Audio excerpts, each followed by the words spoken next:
welcome to the Chromatic Dragon Saga, where I, DM Dicecream Sandwich, take all of these very lovely TikTokers through the amazing legendary story known as Horde of the Dragon Queen. It's awesome and great to see you all here again. I hope you're going to enjoy today's session. It's going to be a freaking interesting one, to say the least.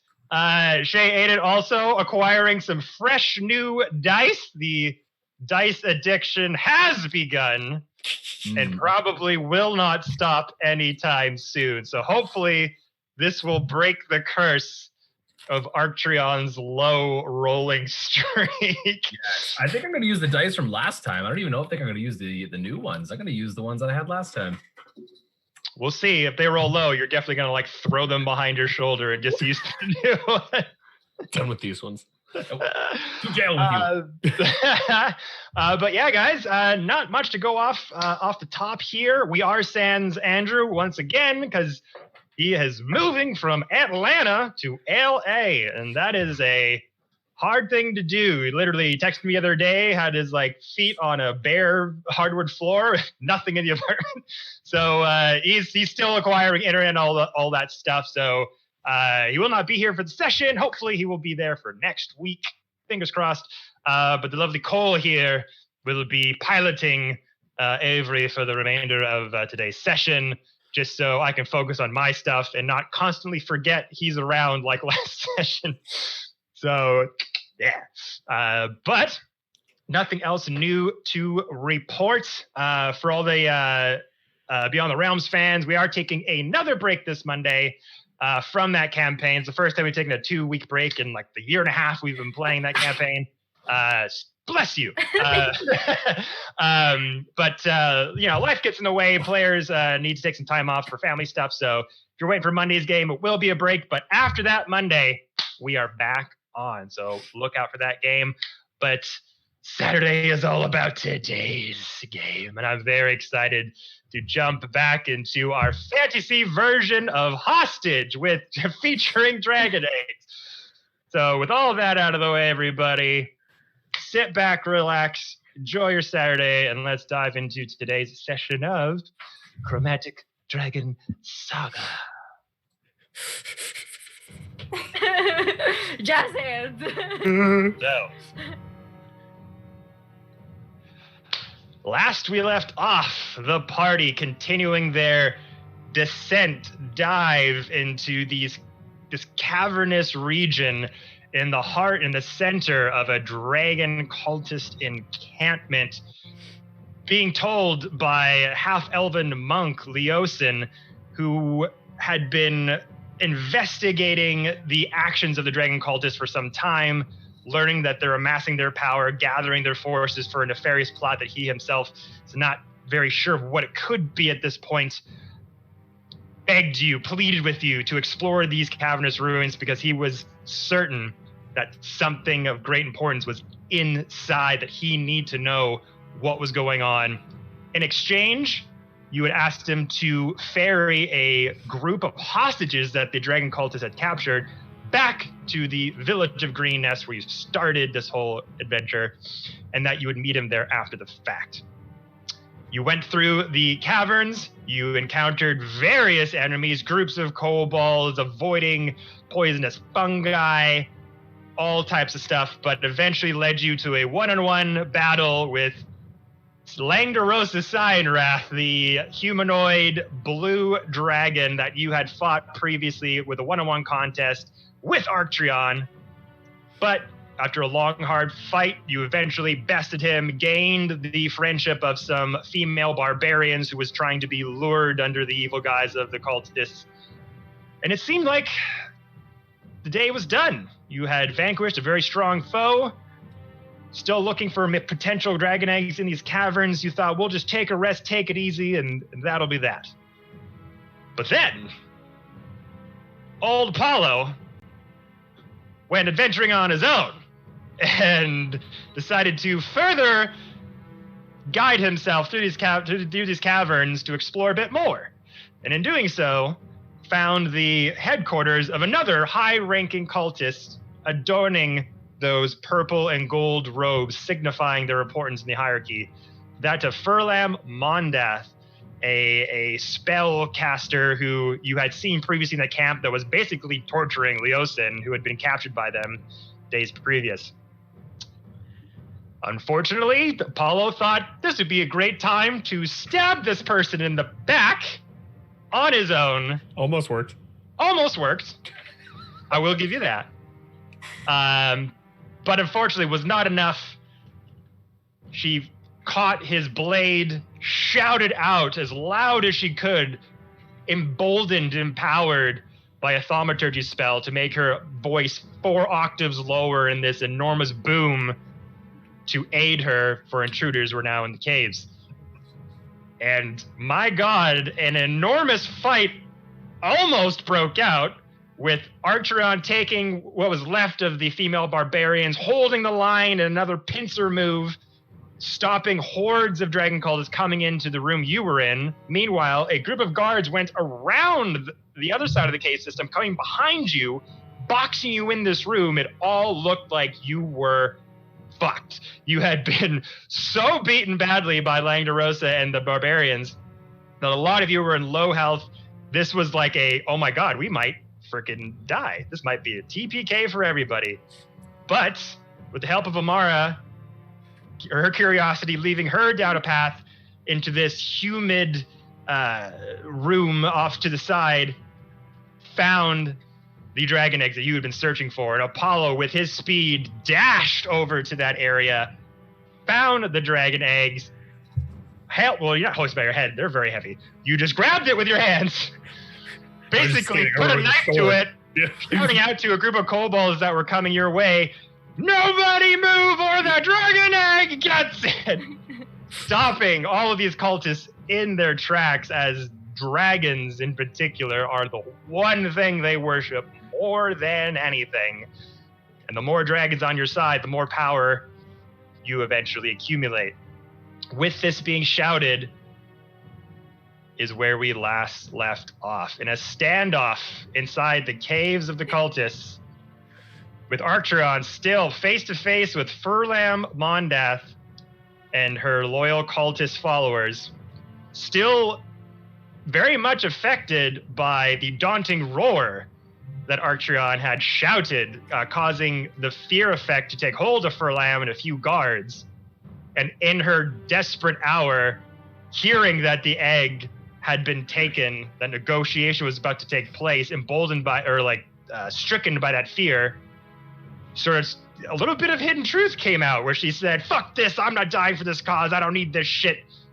Heard that the egg was there, and that's where we left off. So, A team, with Apollo currently holding a dragon egg hostage, the cultists stopping in their tracks, a still very fresh, decapitated Langdarosa Cyanrath on the floor. What would you all like to do?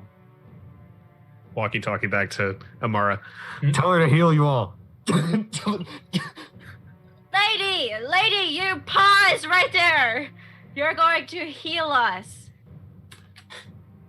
Yeah. Heal us or we'll kill you. Kill the dragon eggs. We'll kill the dragon eggs too. We'll take everything with us.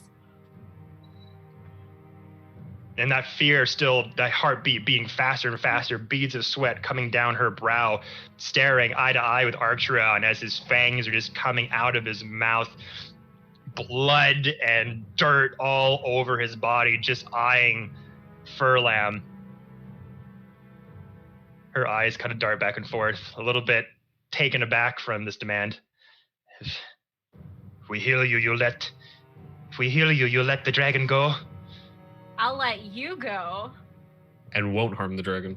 And we won't harm the dragon egg. Unless you harm us, then that guns a-blazing, m'lady. Scrambled eggs. Make ventriloquism. I'll give you, make a persuasion check at advantage because she is stricken by the fear potential still.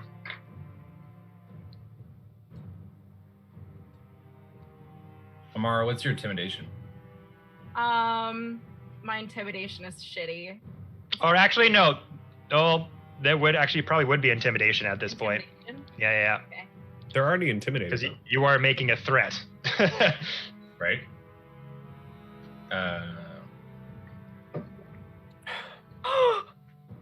You said I get 2 rolls, right? Yeah, it's Natural advantage. 20! Oh!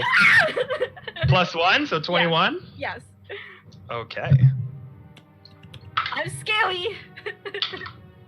I just like pat you on the shoulder, like. So you saying that, stricken by fear, a couple of other guards as well, they're all just with their weapons, they're looking around, because they haven't been inside the room where Langdarosa is currently decapitated. All they're going off of is that you are saying that you have a dragon egg. They know the room is close, but still not seeing any visual.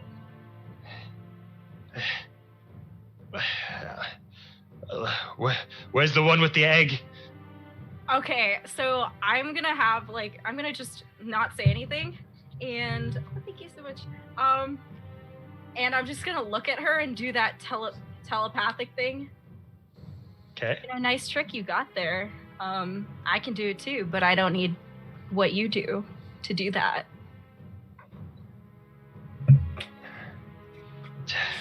All right. Men, everyone back up. Drop your weapons. And starts to order them to back off from the hallway you were currently in. As they all start to line up on the other side of the room, still covered all over the floor with various carpets and materials on the ground. Those dimly lit tables from wall sconces and oil lamps. You still, Archeon and Amara, you can stand now that you're kind of got a better room, a vision of the room as everyone's kind of backing around. You start to see what Apollo had seen last session. All those carpet and materials on the floor, those few tables around with papers and various scrolls all laid upon them. The guards sort of line up on the other side. Tell your people to come into this room. I need visual on all of them if I'm going to pull this off. No. We have an egg. See, we're a little busy. It's on our terms. You say this. You come with us. You come with us. And you Follow alone. us. And you alone. Tell your guards to drop the weapons. And face the wall. Face the wall and sit down just like the kobolds, the good little kobolds in the egg room. Just turn around and sit. Have a seat. What's your proof? How do we even know he's there? How do we know that he has the egg? Yeah. Right now she's just looking at you in this hallway. You're saying all these things. She knows the room's close, but has no doesn't have any evidence really that is happening. Can I go run back and grab Langdarosa's body? That's what I was just thinking. Like, am I hearing this from around the corner? Oh yeah, you can hear them you can hear this conversation happening back and forth. Can I Okay. just like grab Langdarosa's head and Yes. walk into the room with it? Oh, you want to see a magic trick we just did? I can make people's heads disappear. Crazy. It's cool. It's super cool. I do it at We'll parties. show you. We'll show you. See, you have 2 eggs, 2 beautiful eggs, and 4 kobolds sitting with their backs turned, facing the wall, just like your little boy should. Okay, so Arlie, you go to pick up the head of Langdarosa and start trotting over to the room. Yep. All right, so just move your token over there. And as you bring it over, do you like throw it in front of them? Do you just hold it up? How do you want to present it? I'll just hold it up. She looks at you, sees the Move tongue its hanging mouth a out, little I'm Langdarosa.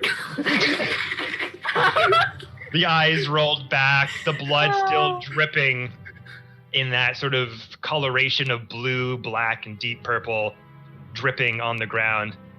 And again, fear, heart palpitating this whole entire time from the daunting roar. He looks at it. And I never liked that brute anyway.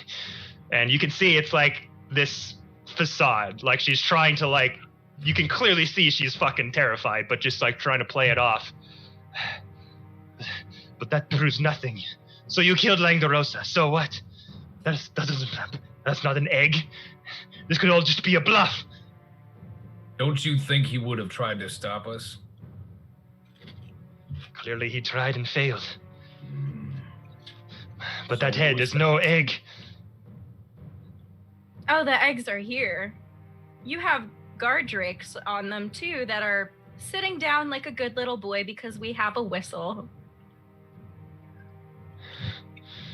Make another intimidation at advantage. Roll good, roll good. Come on, Amara. Because you're saying descriptions of the room that someone would have to have seen to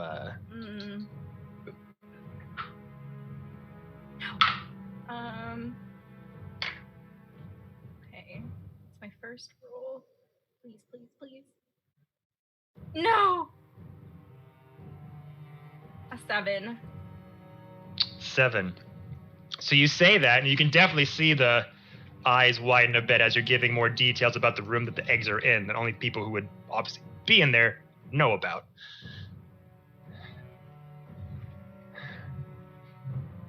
You want me to come alone? Why not just take one of my men? No, you. We want you to heal us.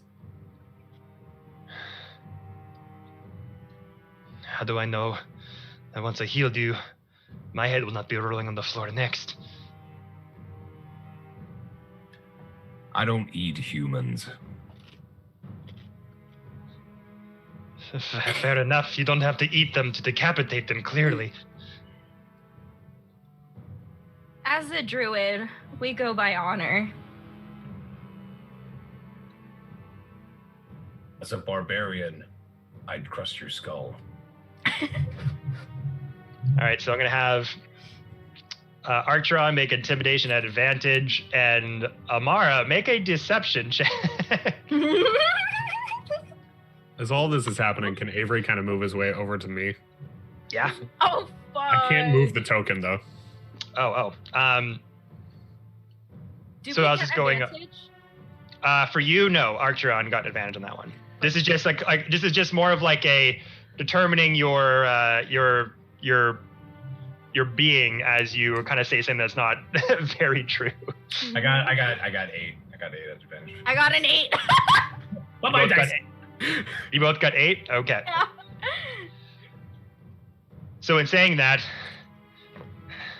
and remember, even with the fear condition, still can't physically move towards you, Nope. as this is still affecting her, and she's just kind of shaken. She's still got the glaive that's on her side. I think as soon as I enter that room, you're going to end me anyway. At least give me the chance to leave with my life. If you come in here, all of you, I will heal you. I can only do it with so much of a range, and I need everyone to be in the space if this is what you require. But I do not want to go anywhere near that abomination. And points to you, Archeron, with your fur very much thistled out, your claws still elongated, the maw protruding out. Abomination? He's beautiful. How do I know you won't try to kill us instead of heal us?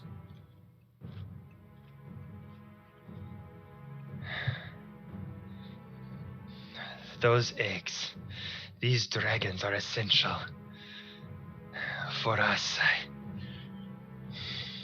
And she's looking around at the guards. And you can kind of get, actually, I'll have Archeron roll an insight check. Can I do it too? It's my instinct. Sure.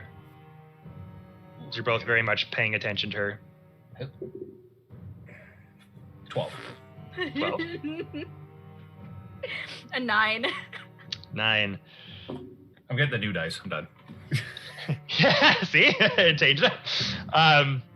So Archeron, you notice this a bit more than Amara, as this sort of backpedaling is kind of coming from Furlam, as she's kind of looks like maybe stalling a bit. As you can see her taking like small steps backward away from you. Is there a trap in this room? If you're in that room, make a perception check. Apollo had already communicated through Amara's telepathy about the there was like an indent in the middle area, and he said that might be a trap. I got a 16 for perception on that. 16. So yeah, you do see the indent in the carpeted floor that Apollo had seen before. That's right about here. Looks like a trap, or... I mean, an indented part of a rug could be a trap. Seems or a trapdoor. Or a trapdoor. Seemingly, you know, as you've encountered, traps in these caves are not uncommon.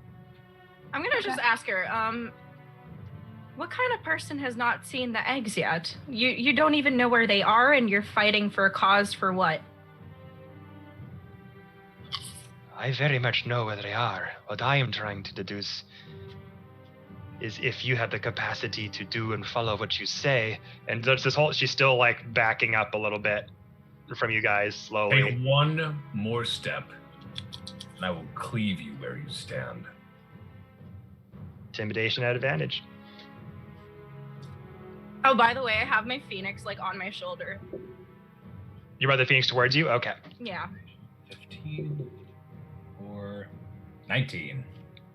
She goes, stops, dead in her tracks, does not move, and you see her hand is shaking on her glaive. Actually, that was kind of hot. Drop your spear. Now. Your life or the spear. The choice is yours. Make it. And this standoff is literally like if you were walking down a trail and a grizzly bear just walked like 15 feet in front of you. You think you might be able to outrun it. But there's a part of you that fucking knows it would catch up to you. And so there is just this visceral, again, that fear bolted from your roar just starts to embolden those instincts. Like she's like, could I just run and fucking book it? But this creature, she's never seen anything like you before. And it's just like, drop him! Drops the glaive, orders the other guards to lay down their scimitars. And they're all just like, there's this grit on their teeth, their brow furrowed, they're just like being forced, they don't want to do this, but they're seeing their higher commander do it and they're just following along. Now, get over here and heal us. Shinking go!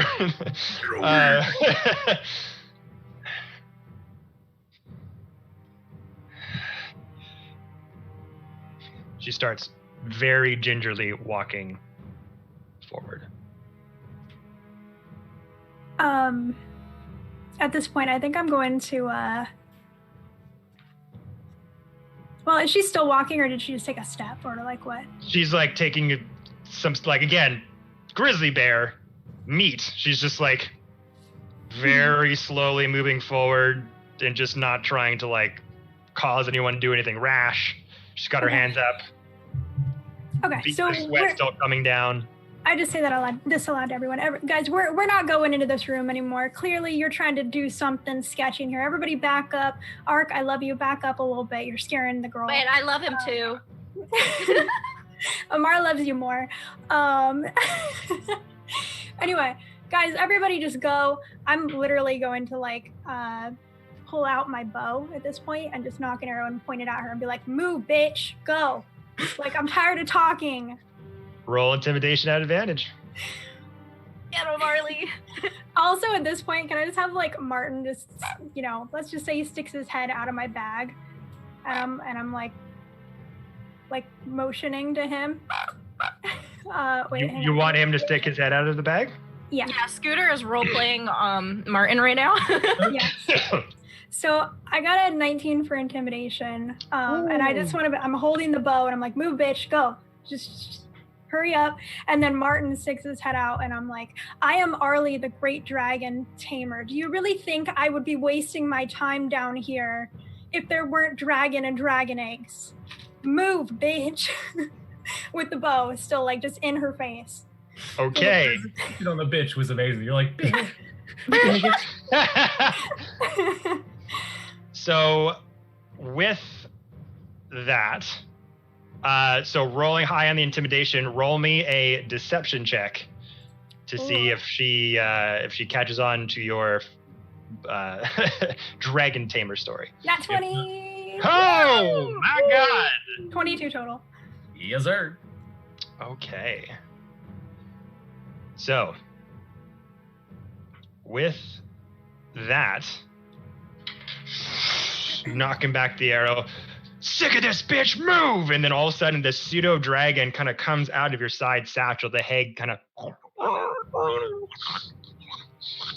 just say that, and like almost like some sort of neural link. Maybe you had anticipated him coming out of the bag when you said the dragon story, maybe not, but there seems to be this sort of symmetry in the words and the wormling head poking out.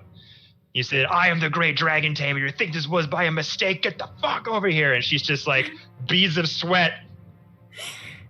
And her like eyes widen more like, what the fuck have we gotten ourselves into? Like, she doesn't know who you people are. Obviously, you're very, very strong. Must be pretty accomplished to be able to take down Langdarosa. Now you're a great dragon trainer. You know where this place has been the whole time. And she's just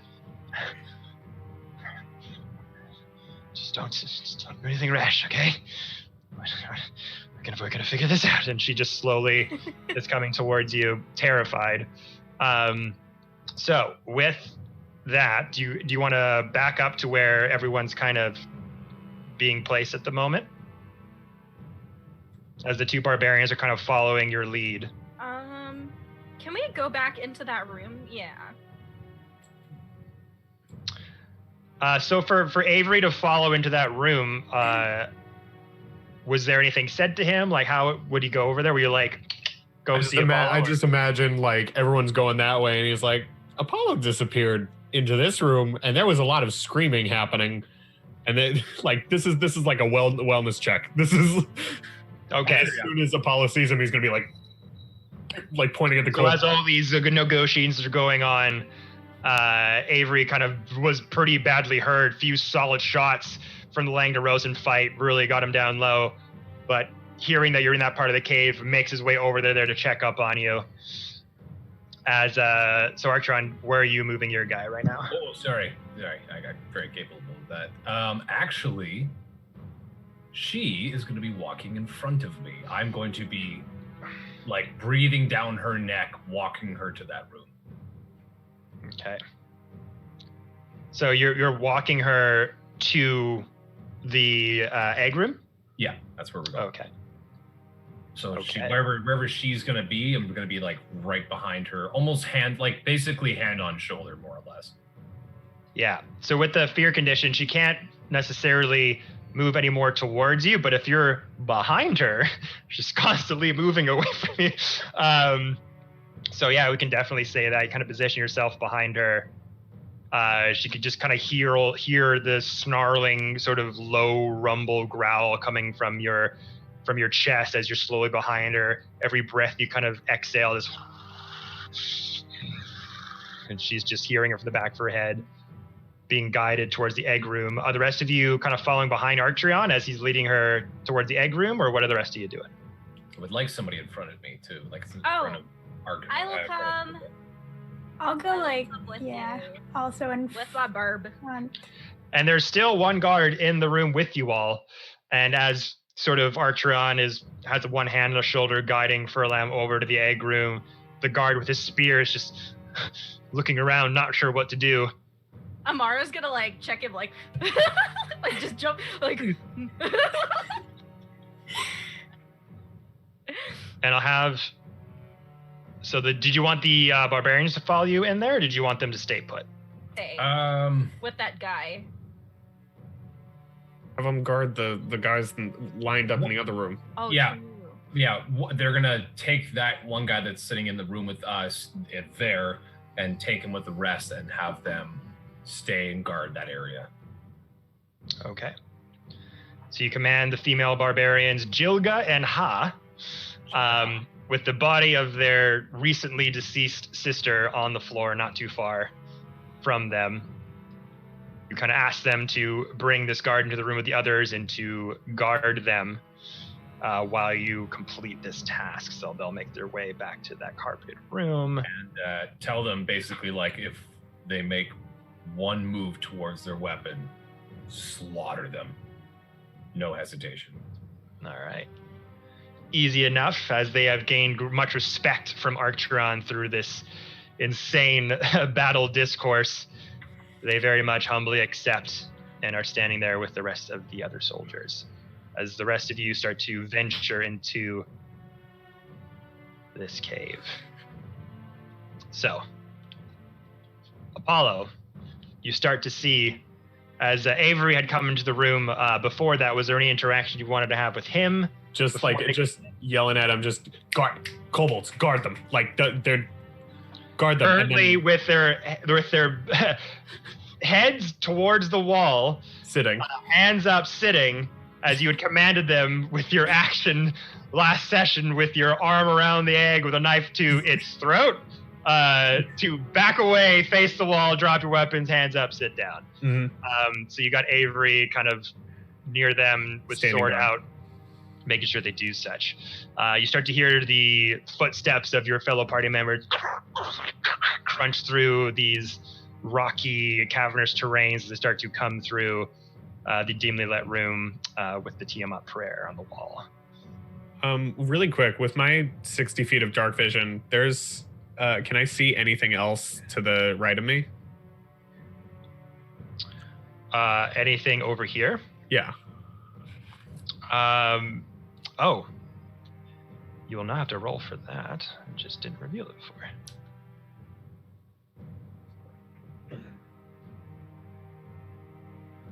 Okay. So yeah, so just more of the cavernous ruin. No more eggs. Yeah, you look around, you don't see any eggs right there. Okay. All right. I will say make a perception check. What did I use that? 12. 12. So yeah, you look around and those two eggs there, you see them clear as day. Okay. All right, and they're starting to come in? Yeah, so you can hear the footsteps of crunching as their bodies start coming into your dark vision light. I grab her by her head and face her towards Apollo. I'm like, there are your precious Wait, with the eggs." dagger? Yeah. As the light of Amara's phoenix on her shoulder starts to illuminate the room all around you from their presence, and you have the hand on her head getting put closer and closer. She sees the egg. All right. The guard drakes kind of circling around Apollo from the command of the dog whistle that you had taken for the kobolds as well, as they're kind of just circling you, seem pretty calm but keeping an eye on you. All right. Seems like you weren't bluffing. Well, how do you want to do this? I think I'm gonna stay with the egg and just. It's very heavy. Yeah. Heal the cat first. Heal the cat. Heal the cat with the egg first. We'll see if you do any sneaky business. Apollo turns around looking for a cat somewhere. I thought you said kill the cat. I was like, oh! That's what I heard too. Kill the cat. Heal him. Okay. So that's going to be your first request, is to heal Apollo first? Yeah. Okay.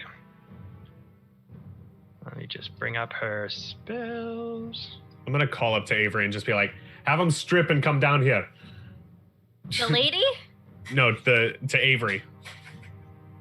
Who's Have with the Avery kobolds. No, have the kobolds strip. Oh, and come down here. I was gonna be like, well, Palos. I have an idea. Okay, so she looks over to Apollo down there and looks at all of you as you're all just kind of like tapping your feet, waiting. Slowly raises a hand, and that wave of radiant sort of goldish energy starts going around her hand. Yeah, Archer. As she's doing that, just in a sense of like no funny business, I have my axe and I just gently pull it over my shoulder and rest it on her shoulder, and basically like say like, don't fuck this up. Make intimidation at advantage once more. She doesn't. Intimidation is +2. Oops, off the table. Oh, it's 10. That's 2. 10. A 10. So you go over to Furlam as she kind of raises her hands, and you just kind of like pink, just like put your axe on her shoulder, clinking against her purple and gold armor. Don't fuck this up.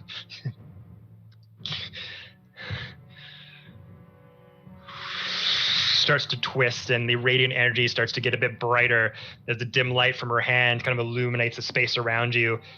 And then around Apollo's body, this sort of dim, radiant energy starts to illuminate the outline of his body. And Apollo, you start to just feel more invigorated. The wounds, the giant hit from the side starts to feel not as much stinging and bruised. Start to get a bit of life put into you from Cure Wound. So let's roll to see how much you heal. So it's going to be at first level. D8 plus spellcasting modifier. Just get a 6.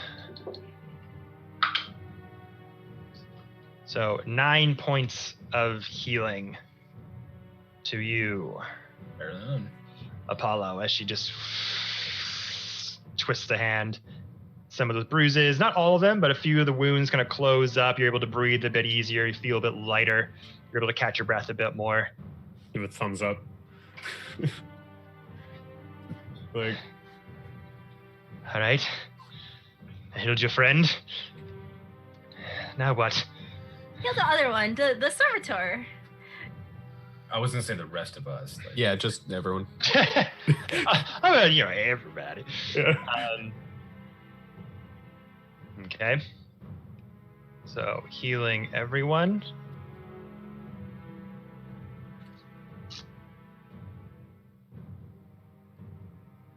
All right. So again, that high level of intimidation, the fear spell, she's going to cast Mass Healing Word. Ooh. So let's just see here.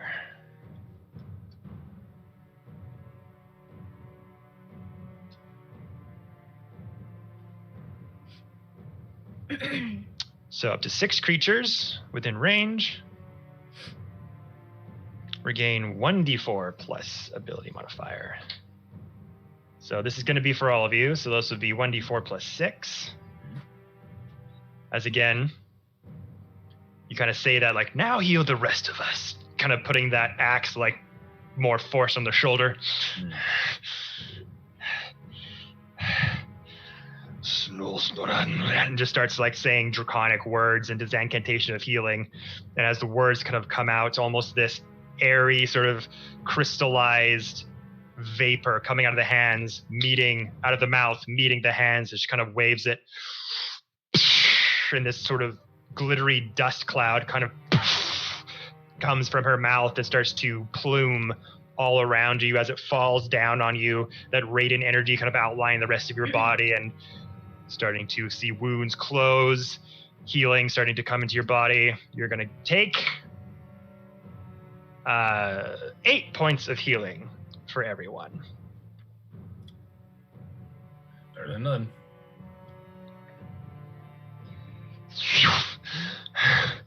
and actually kind of enacts mass healing word Archer on you being right next to her. You can see that amount of spell casting made her a bit uneasy, like out of breath, like she's kind of getting energy, just draining a little bit. All right. Healed your friends. Will you hold up your end of the bargain now? Honorable Druid? We have a few questions.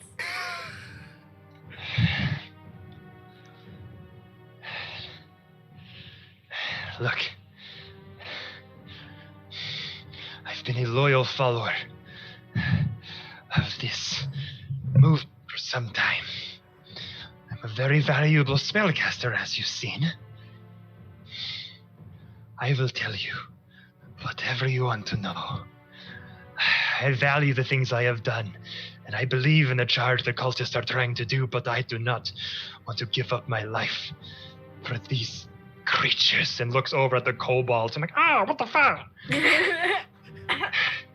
Just, how about this proposition for you? I'll help you escape out of here with one egg. Just the one. I'll tell you whatever you need to know about the operation that is currently happening. No deal, both eggs. Does Apollo hear this? Oh yeah, you're right there. Can I just? I'm just gonna from down below. Just imagine. No. I have a counter offer. Considering you are about to, you will die if you do not agree to our offer. You get to live. We take both eggs, and you get to know that the dragons do not die. If you try anything against us, we will kill both eggs and take them with us. How's that? And you. And you. Everyone dies. Or both dragon eggs survive. You get to know, we hold no hostility towards these eggs. But if you are going to use them against us, we will use them against you. So we leave with both eggs. You get the satisfied, whatever you worshippers, you get to know there are 2 more dragons in the world because of you. We will be sure they hatch, and we will not harm them unless your actions deem it easier for us to just hurt them and run. Make a persuasion check at advantage. This is where that is a 21. Ooh, nice. 21. Okay.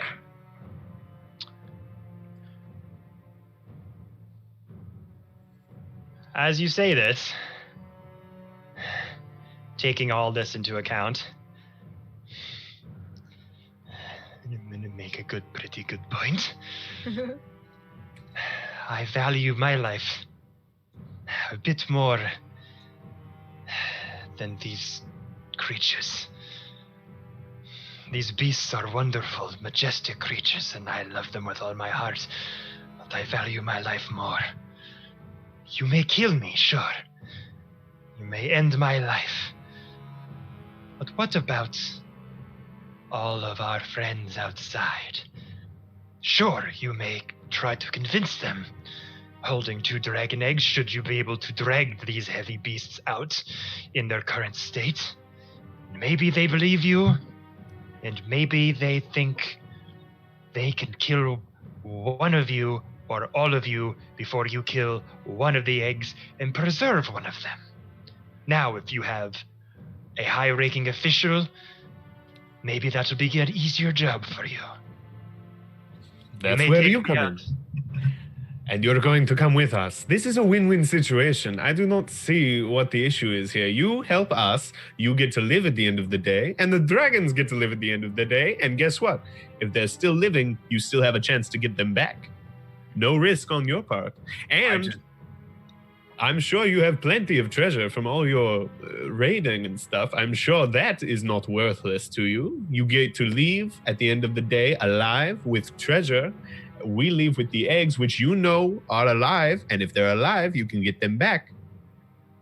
But right now, we are in a situation where we've got nothing to lose, to be honest. So either both eggs come with us, and you get to live to fight another day, or we kill both eggs and everyone dies.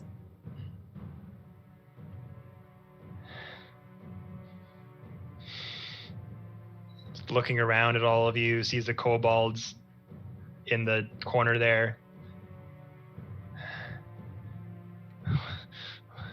What assurances do I have that you will not end my life when we leave? Because you're strong. See, we like you. Like, I don't have a problem with you. I think you're pretty cool, you know? I just wonder what you're doing with all these buffoons. We'd be much better for you.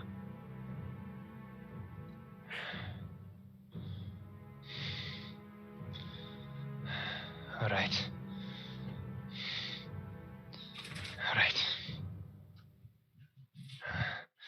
So what happens now? No, don't do it! Don't! Shut up, you stupid implant wimp! What happens? What are we gonna do about this? I'm gonna. Can I use telepathy with the Amara just to be like, listen, we strip the kobolds, make sure they don't have anything else on them. We bring them down and have them hold one egg. 4 of them should be able to hold one egg for us. We tell them if they run away with that egg, we kill the other one. Okay, they help us carry it out. All right. If anyone in here doesn't want that egg to come to harm, it's probably them. They're very simple creatures, and and we. Do you want me to be a lizard? Do you want me to turn into the giant riding lizard? Yes, and I'll hold the other one, and we'll have a little egg convoy going on. All right, and we'll get out of here. Okay. Kobolds, get naked.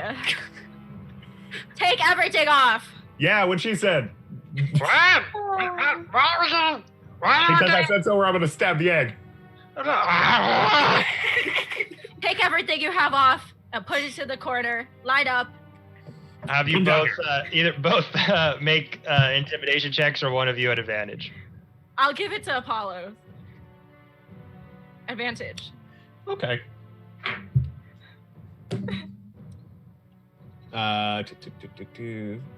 Intimidation, 12. 12. With advantage? Yeah. Oh my god.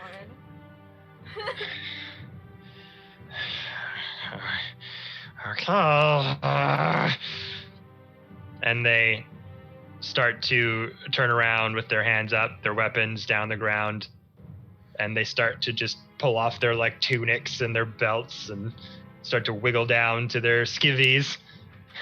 And Avery, make sure they don't have any more of those whistles. All right, you got it.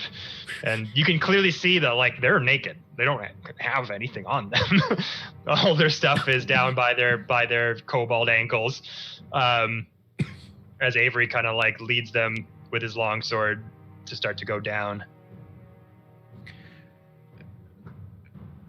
And I'm gonna kind of like, I'm gonna as they're doing this, I'm gonna take out. I have a thing of rations, which says can be like salted meat, but like just a piece of like salted meat that I have. I'm gonna split it in 2 and hand one to both of the drakes. It's like, just feed both of them.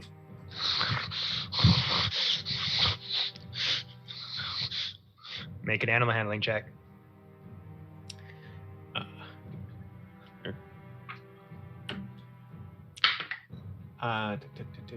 16. 16. Are you like hand feeding it to them or dropping it on the floor? Well, once I get their attention with it, I'll be like, I'll just toss it to them, just like overhead. Okay. So you kind of looking at them, you're like, shh, shh. Hey, hey. Take that jerky out, snap it. One just grabs it right out of the air. Kind of in that sort of standing position they were in, one of them kind of lays down to a laying position just to like paw at the meat and eat it. The other one kind of sort of is got his eyes still on you, but is eating the meat, but is still in that kind of territorial positioning. But one seems to be just kind of eyes off of you, enjoying the food, not as standoffish. Okay.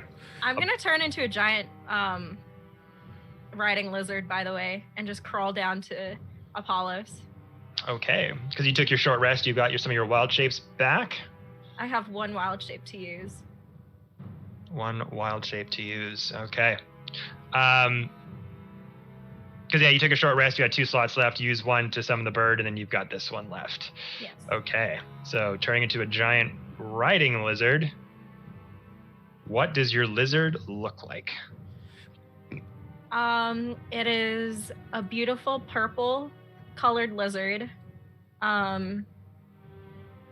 With like a giant like red stripe on the back. Very regal looking.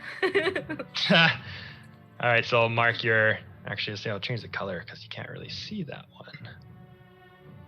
Is that one better looking? Yeah, you can see that one a bit better. Lovely. I'll be that. This giant riding lizard as the form of Amara, much like how you're kind of used to by now, as her skin kind of rips apart, bones crack and bend as her body kind of in this cocoon-like state, as her skin rips from side to side, as the leathery skin of a giant riding lizard emanates from her body with that red stripe down the back, that dark purple skin color. The 4 bipedal legs, very long tail behind her, that long snout in front of you, several rows of sharp teeth, forked tongue snaps out as she transforms right before you. And then I just mind link to Apollo and say, ready whenever you are. Okay. I'm gonna Avery has come down with kobolds by now, right? Yeah, so they're kind of all positioned this way. Down here, with him kind of keeping an eye on them. So I'm gonna call Avery over and just be like, Avery, come here. I think you might be better suited to this than me. You might be a little bit stronger. Don't ever repeat that. But and I'm gonna kind of like point at Amara on the lizard and be like, try and help him get up on the lizard with one of the eggs. Like, you want to help get Avery on the lizard with one of the eggs? So like put the egg on Amara's back and then have Avery kind of sit behind it, kind of hugging it a little bit, like holding it in place. And then does anyone have rope? I had it in my bag. I have rope. So just throw down some rope. And once we've sorted that out, so a couple things. So one, this is going to be important. The order of things to do this. So is Avery getting on the lizard first? You're trying to hand him the egg. Is he taking it on the lizard? Are the two of you both handling the egg, trying to prop it on top of the lizard, tying it with a rope? What order is this happening in? Get Avery on the back of Amara first, but I imagine like we can get Amara to like lay down flat so she's just a little lower to the ground.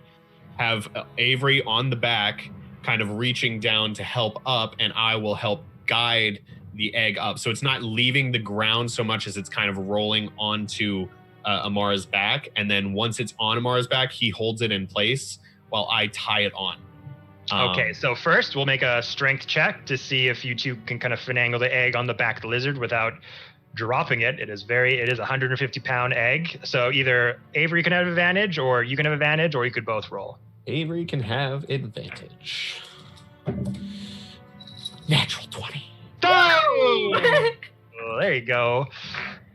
So the two of you he's like, it's very heavy.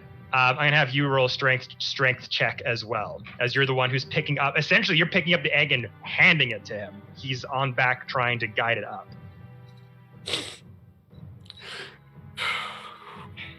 Not an advantage? Not because he's helping? You've got no one helping you. It's just you. 16? I can't help you. 16? 16? Okay. So you go to this thing and you're like trying to pick it up. It's this large sort of giant fucking egg. And you kind of go to it, you're like,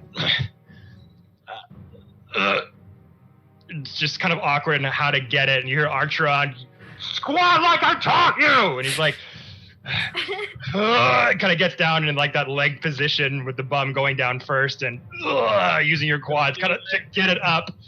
Avery kind of very delicately like pats it from the side. And this is a very fragile thing you're holding as you both just get it down on have it currently sitting on the back of the giant riding lizard. And then I toss down the rope. I will grab the rope and just do a knot to tie it to Amara, so it's almost like tied down, and then that way he can basically just keep it from he's a second layer of holding it down. You know what I mean? All right. So tying on a rope to a very delicate, fragile egg. Not tight, like more I like. I know, but this is going. So again, Avery's helping you with this rope, tying it on. Either he can have advantage, or you can have advantage for a performance check. Let's just see. Aiden, what's up? Since I have her in my arms, I'm just gonna ask her how she got these eggs in here in the first. How did you transport these eggs? As this is kind of going on, I'm just wanted to like, in the back of my mind, I'm like, this doesn't seem safe. There could be a better way. So I just ask her, how did they transport these eggs? Because they could have had the blue dragon walk in here and just like, boop, put it there. So first we'll do Apollo. So I'm gonna have you just roll a performance check to see how well you can tie this knot and fasten it on the egg without cracking it or breaking it. I'm thinking kind of like just explaining to you, just like a double, like loop it around the top of the egg and then another loop that kind of goes around the back to kind of almost steadily hold it, and just it's like when you're tightening a screw. You don't want to go too much, but it's just like a little in there. Because this is going to be a difficult check, because not only are you tying an egg to a beast, you have to get the right amount of firmness so that it's not loose enough that it falls off, but it's sturdy enough that it holds on without cracking the shell. I mean, dragon eggs have to be some kind of sturdy. Is this room like hot? Is this where they're being incubated? Yeah, it's very much like humid inside of here. It's sweltering. Like for the rest of you who've been in here, like sweat's kind of coming down your armpits a little bit. Like it's very like there's not any cold air in here at all. I'm gonna ask her, like mind link, and ask her, you know when these eggs will hatch?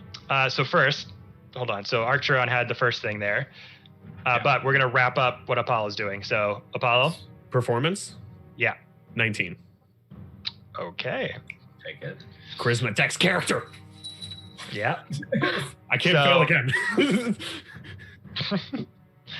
I was like, it's either performance, see how well you tie the knot in the rope, or survival. And I was like, I feel like it's performance for that. So yeah, going around it, you and Avery sort of tightening around, and you kind of very gently like tightening the knots and the rope so it's not too firm but not too loose. You see Avery kind of jostling a little bit back and forth while the rest of your party members are keeping an eye on the kobolds, on the drakes. Furlam just kind of standing there, just a bit shaken and looking around. So Arctron, what did you want to say there? I wanted to ask her how they actually transported the eggs in here. Transport the eggs in here. So you say that to her with your blade on her shoulder. The main objective of our group is to seek out dragon eggs and bring them within our ranks. Have them become allies for the great future that we want to uphold. We found these in a nest not too far by and brought them here to be incubated for the time being. Do you know that there's even anything in there? Have you looked? Egg. And the egg. So, sorry, Amara, so you wanted to say that similarly Awakened Mind. You were asking how long they had to hatch? Or yeah, before they hatch.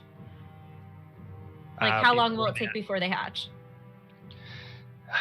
These eggs in this state, and she just kind of like looks around in her head. But being a magic user, she knows what Awakened Mind is. The eggs in these states are probably not ready to hatch for at least 2 months or so. And then Arlie. So I want to just walk over and, like with any egg, you can shine a light through it and see it, and see how big it is and stuff like that. I want to do that and see if if either of these are still alive, and how big they are within the egg, because we could just be doing this for, eggs that are not even fertilized or are dead. Okay, so you're gonna go down to the one that's tied on the back of the lizard? Mm-hmm. All right, she didn't answer my question. Sorry. She kind of did. She said that they got them from a nest and that they brought them in here to incubate. I asked how they transported them. Oh, how? Oh, sorry. Sorry. Using some spells of my own, conjuring fire, keeping them warm. We're able to safely travel them. They need to be in a warm environment, you see, to incubate properly. If you take these things in a cold environment or somewhere where it is not very warm, you have the chance of ending such a prosperous ally. So you want to come with us to show us the nest, maybe? And also heat the eggs, maybe?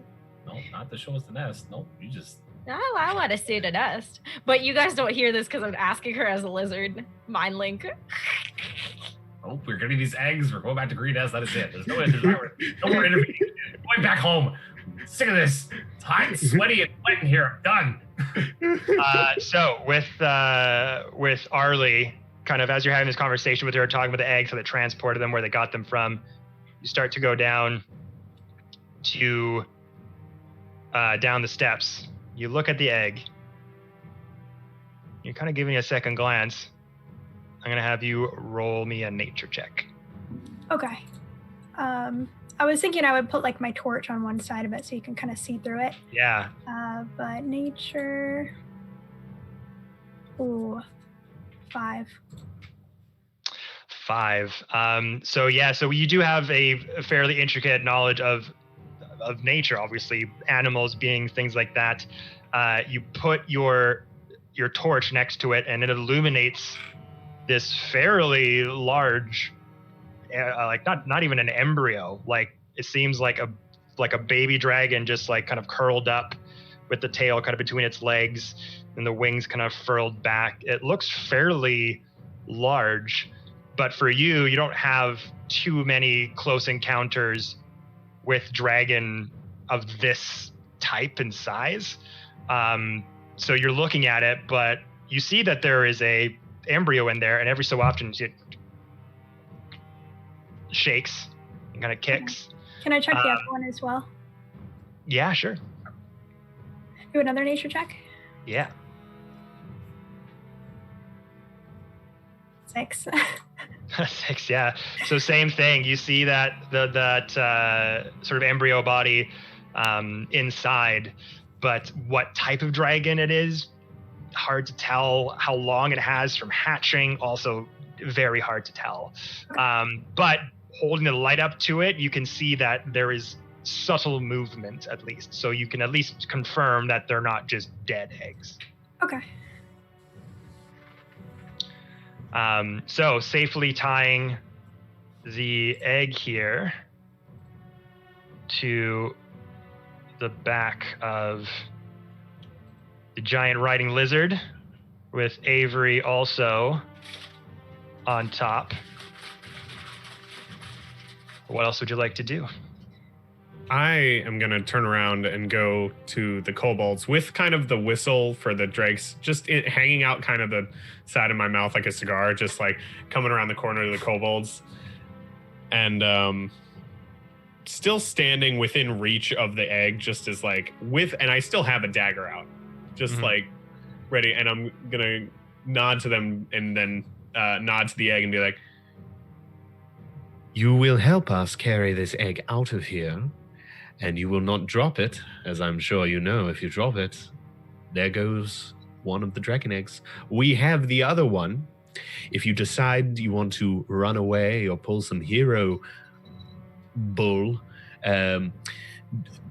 you will lose. We will kill the other egg. You will be able to escape with that egg if you can run away faster than us, which you can't. Look at your legs. Look at my legs.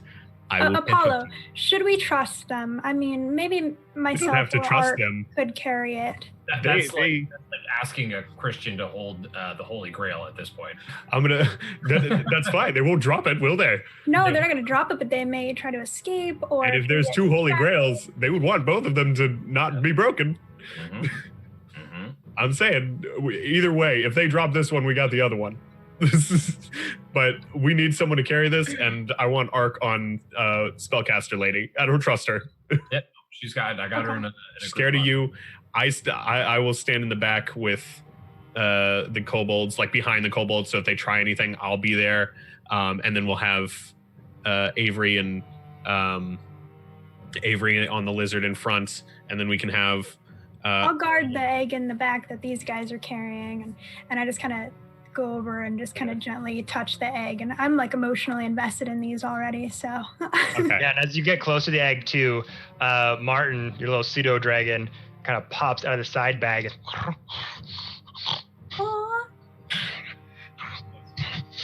kind of sniffing and like very intrigued at like the scent of this egg, and just kind of like looking at it and like tilting its head back and forth. Does that have any effect on the kobolds? Like, do they see that? Their eyes are like they're looking at it, but they're not saying anything because they're doing exactly what they're being commanded to do, which Okay. naked in all their glory. I'm asking them, like, I'm like, will you drop this egg or try to run with it? Are you talking to the kobolds? Yeah. Looking at them, they're just like, we would never hurt such a precious, lovely beast. We love the dragons. We will never, ever do anything to risk its life. And they just keep going on and on and on. I also and then they start like fighting with each other. No, I love it more. No, I love it more. No, I love it. And they just start like arguing and pushing each other. No, I love them more. I kind of just, we all love dragons here, so let's take these eggs out of these cultists, these humans. They've been mistreating these eggs. These eggs should have hatched a month ago, but guess what? They didn't, because of these damn humans. So you're going to help us carry these eggs out. Just follow our lead and do not stray. If you try to run away or even talk to anyone that isn't one of us, we will kill the other egg. And I will kill this one, and I pull my bow out and aim it at the egg that they're holding. And Tiamat would not be happy with you. So you will help us. So come over here and let's lift up the egg with squats. Come on. I'm like guiding them. Like Come on. I'll have Arlie and Apollo both make intimidation checks. Can I go persuasion? Well, you're threatening them. You're basically saying like, you know, it's not a, hey, why don't you help us out? It's like, do this or we'll fucking kill you. It's a angry persuasion, which is intimidation. I'm threatening them smoothly. No. I got 14. I also got a 14, which is intimidation, you said? Yeah. 17. Okay, so there you go. Look at Furlam, who's just got her hands up. The glaive dropped fairly far back there in the cave. Just looks down, just do what they say. And they go, all right. Okay. And they start to come towards the egg, gather around it. And they are all going to make strength checks as they start to try to lift up the egg with their tiny little kobold bodies. Does their pack tactics doesn't give them advantage on skill checks? Oh, damn. All right, I'm just gonna roll 2 dice here so I'll roll. They're all helping each other, so it'll be 2 of them are doing this at advantage instead of all 4 doing a roll.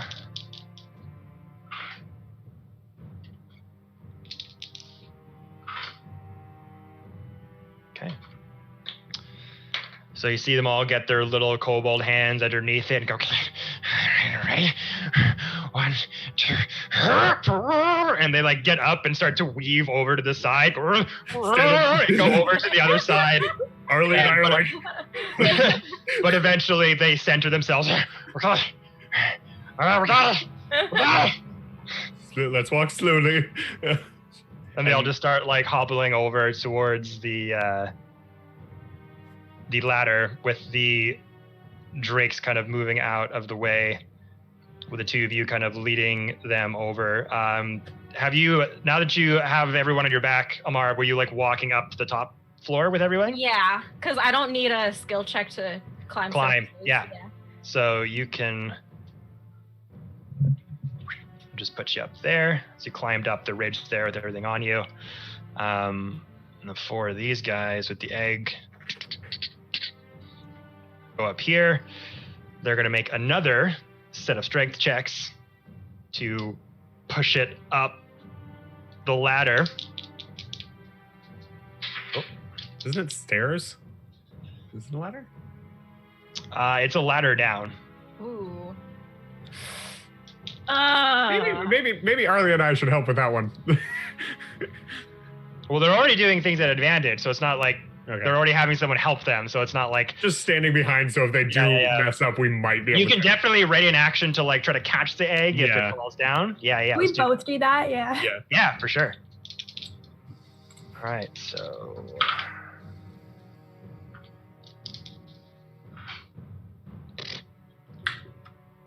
Sarandai, you're letting me down today.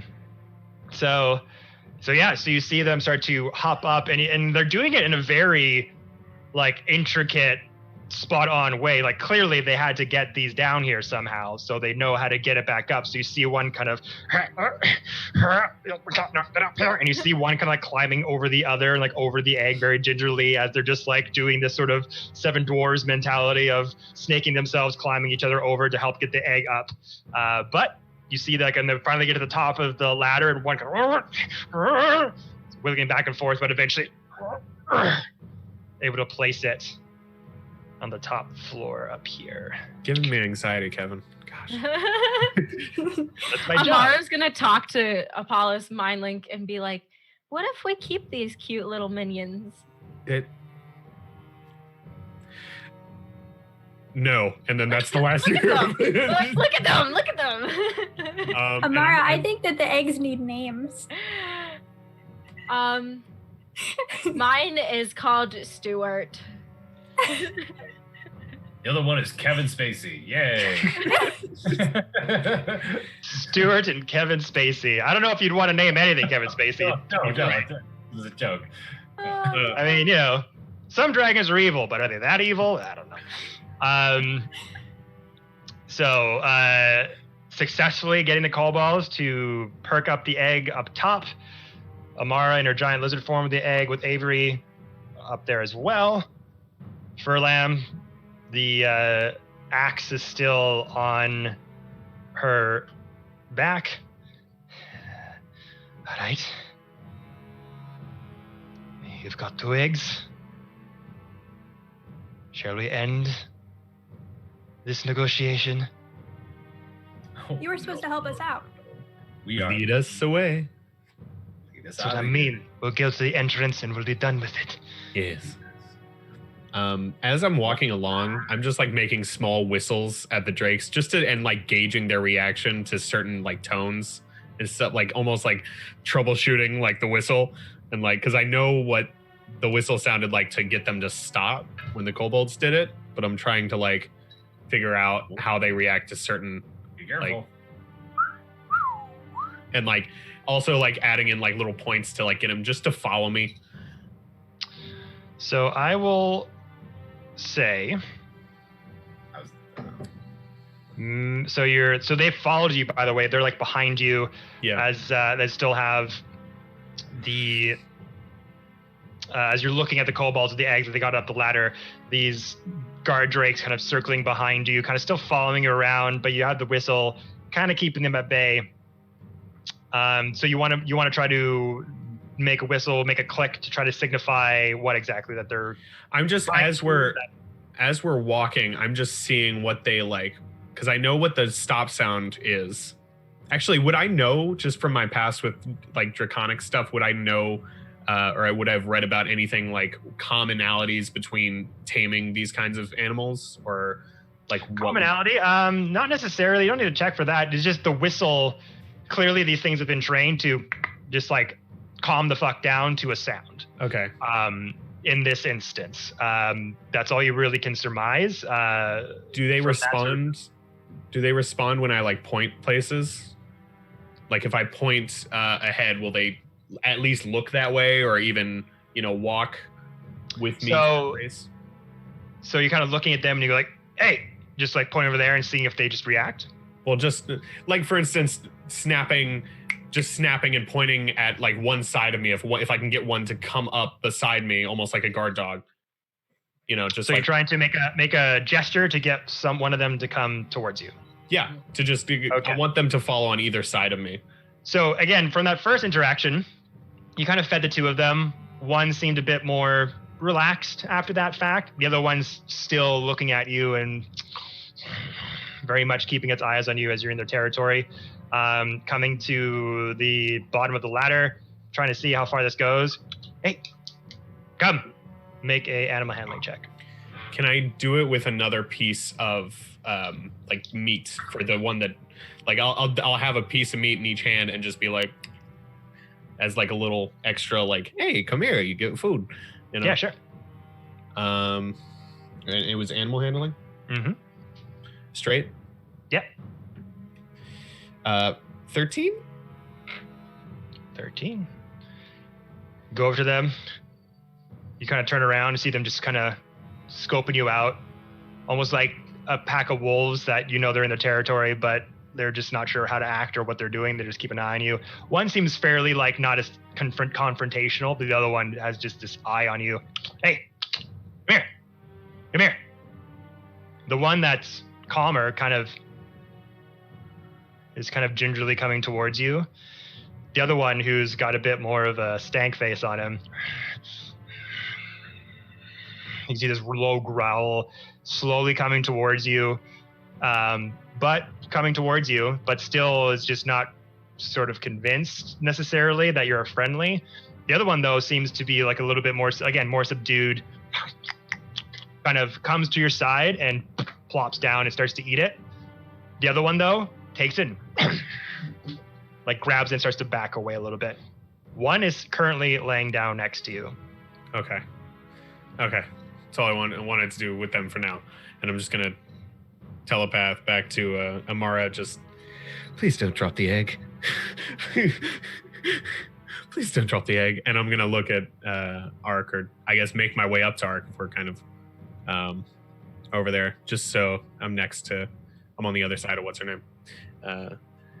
And I'm going to look at Furlum, and just be like, play nice and you will live to see tomorrow.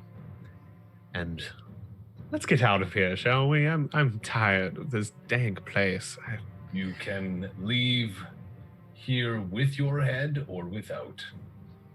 And he's not joking. He would, like, I've seen him. He literally bit Zangrosa's head off. Like, lean in closer to like just behind her ear and just like give like this like groggily, just a growl, as in like a predator is like leaning on a prey's shoulder. Just. Oh, he sounds hungry. Oh, I wouldn't mess with him. Also, just to clarify, she needs to get us not just to the entrance, but out of here safely. Yeah, because she said to the entrance, and I just want to make sure that she's not going to pull any funny business. Amar, are you linked with me telepathically? All of you. Radio. In my mind, I'm going to use my big Leonin brain. Just be like, there's something off about her, but not in a bad way, in a good way. I think with enough kindness and kind persuasion after this, I think she might be able to be of some use to us. So I let's agree. not take any drastic measures towards her unless needed. Because I'll cleave her right in two. Don't care. But she's nice. I might be able to befriend her. We I have think two she cares barbarian- about the eggs. Yeah, but if she thinks she has her own allegiance in a sense, like she doesn't really like if it's her life or an egg, she's not going for the egg. So Okay. I think we need And it to was- get out of this cave first. and we need to get our barbarian ladies. Oh yeah. Oh my god. Wait, for Kevin, was she creeped out that I turned into a lizard, or did she not care? Didn't flinch. Seems way more concerned with the hulking beast behind her. Okay. Yeah, imagine having a bear on your back right now. I'm gonna go. If we've sorted everything out here, and I'm gonna take one last glance at the kobolds and just be like, "You listen to them," you know. Like, I'm gonna go get the get the barbarians to come with us and make sure that everything's good to go. And then let's go to the entrance. Let's get out of here. All right. And just so you know, Amara, you can mind link with one individual at a time. You can't message everyone at once, just so you're aware. I can't do like an announcement thing. No, it's just looking it up. When you're using a trait to speak telepathically to a creature, you can use your action to give that creature the ability to speak telepathically to you for 1 hour or until you end the effect. The creature must be able to see within target's range. You can give this ability to only one creature at a time. Giving it to a creature takes it away from another creature who has it. So it's just a one person. But could I keep doing that? Yeah, you can do it for an hour, but you can't like mind link announce to 6 people at once a thing. You can go to Apollo once and then to someone else once and someone else once. Okay. Yeah. Amara's our telephone tower. Everyone pings off of her, and it's Yeah. just there's communication everywhere. Morse code. Yeah. But with that, so you're going to start to make your way towards that entrance. Wherever we're leaving, yeah. I'm gonna kind of take a step ahead as like ahead of the convoy with the 2 drakes. See if we can. All right. So let's position you yourselves where you'd like to be. Kind of. Actually, you know what? Oh, I'm out of rope. You used it. We use The ropes on the lizard. I think Well- I have mine still. If you have rope, I think I want to just bind her hands.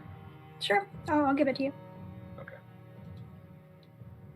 And as I just kind of like lean forward and just like she has her hands kind of at her side, I just grab both.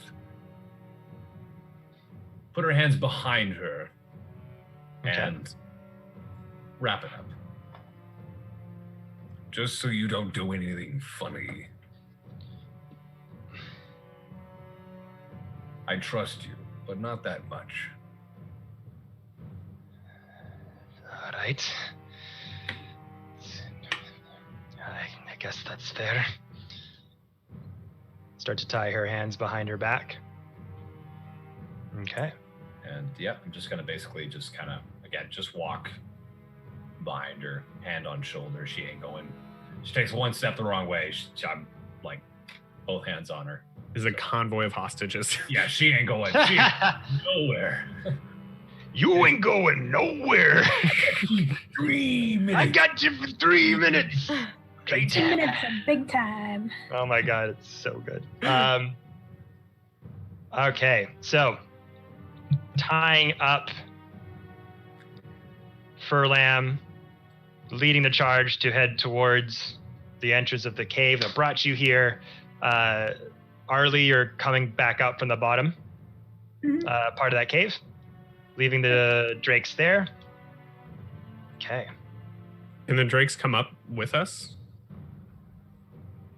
Like, are they able to come up with me through there? Dude, leave them. If they can't, if it's too difficult, I'll just leave No, them. I mean in general, leave them. You could take the one nice one. Because Maybe. Don't- We could also hand the whistle to one of the kobolds who know how to deal with these guys. You don't want to hand the. Don't hand Why the gun not? to the person we took the gun from. All it takes is one of them just go, woohoo, and the one just starts attacking us. No, I'm saying leave them. They're a liability. I don't want them. I'm just saying it but right Cole is close to training one of them. and one is more manageable than another one, and I have a lot more meat, so we're good. I think the one we're good. So I'll try and take 2 other barbarians that are coming with us. I as a personal note, that is a creature that we do not have full control over, and I don't want to deal with. True. I guarantee in the future, we're gonna have to deal with it. Do we know how many? Like those, there was one of them that took a big hit at the beginning of the last fight, right? One of who? The barbarians. The barbarians. Well, one of them died. Yeah. Oops. And one is very much like really hurt. Like visible bones, probably broken, scars, bruises. That of Ha. Ha got really badly hurt from some of the guards in that fight. So you can see her kind of like limping as the sister's kind of helping her towards you guys. But the other Jilga seems fine. Okay. Yeah. So I'm gonna toss as we kind of before heading out the entrance here. I'm gonna toss another 2 rations down into the pit with the drakes. And then head out. So leave them with some food to distract. Okay. And I'm gonna keep the whistle. I'm gonna tuck that in a pocket. Okay. Sorry, I just didn't want to. You know what? I get you. I get you 100%. And all it takes is for one kobold to come out of nowhere, and he also has a whistle, and we're screwed. Yeah. You know. Because that, I guarantee, is going to happen. On our way out, we're going to be like, "Oh, this is cool." Damn kobolds. Damn kobolds. So we also low of those fighters that are still left there, the guards. So yeah, into the hole that was in the middle of that room. That seems scary. Yeah, the kobolds passing by that. I'm not too sure. Well, we can guide them. Well, I don't think it's Just going to ask be. for what that was. Yeah. Well, you can, because I don't know what it is. I didn't see it. It's pretty. So, Frulam, darling, what was that little trap? We had a little one-on-one encounter earlier. I hope you don't mind me scanning the room a bit. But what was that little indent you had in the rug? That not well hidden kind of abnormality in your room. Was that a trap? Make a persuasion check.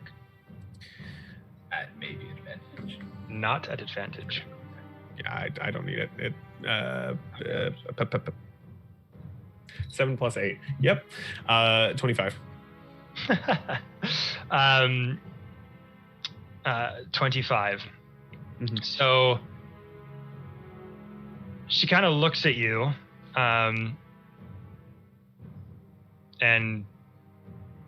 kind of looks around a bit and just says, "You never know when you're going to need a good little indent in the floor to help people who are uninvited guests." And just kind of sneers at you a little bit. Oh, you know I like that. And I'm going to head out a little bit, kind of take a step ahead just to kind of give us a little warning so we're not, the hostages aren't the first ones into a new room, you know what I mean? Yeah. And we will head towards the entrance. Yep, where we came in. Okay, so move you guys into this room here.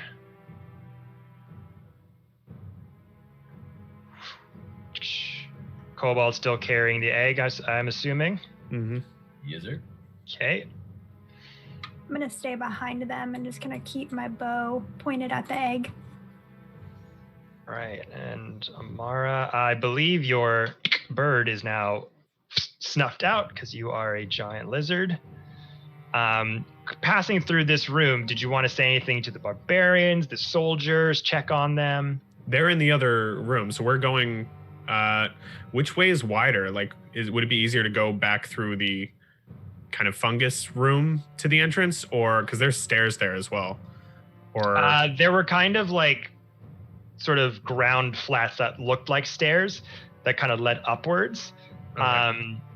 As far as the way that you came back, like wide enough, like in what way that it could like?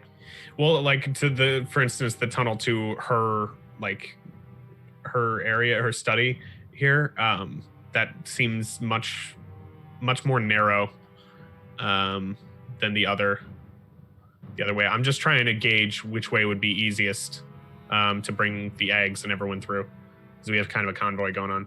That's another thing we could ask her. Yeah, I would just. This is open to her as well. It's just this like I'm looking back to her for her input here as well. Yeah, well, the way that you came through that fungi sort of hallway is wide enough to you guys can all go through there. Like it wouldn't be an issue. But would it be an issue triggering the evil mushrooms or whatever they were? The fungi, I mean, possibly. I mean, if you just traipse through there. Try not to be careful. Try not to look out for them. I'm gonna turn to Furlum and just be like, which way do you find the safest? It's your head.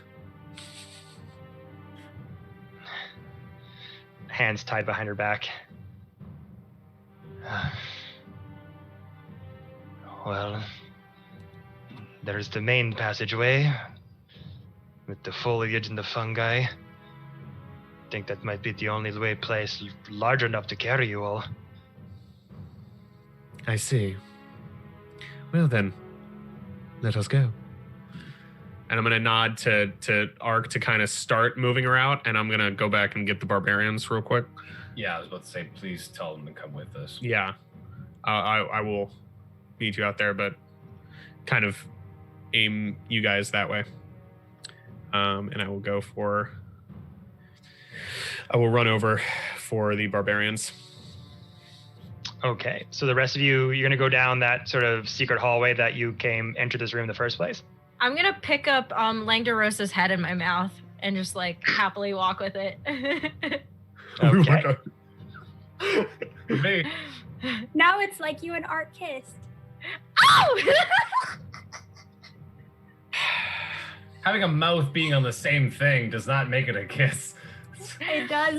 I got your sloppy seconds. They ripped off the same head. So I'll put the rest of you sort of heading towards the foliage over there. Apollo, making your way into that room with the barbarian. Make him away. I'm gonna come in just softly. Just I don't want to startle them.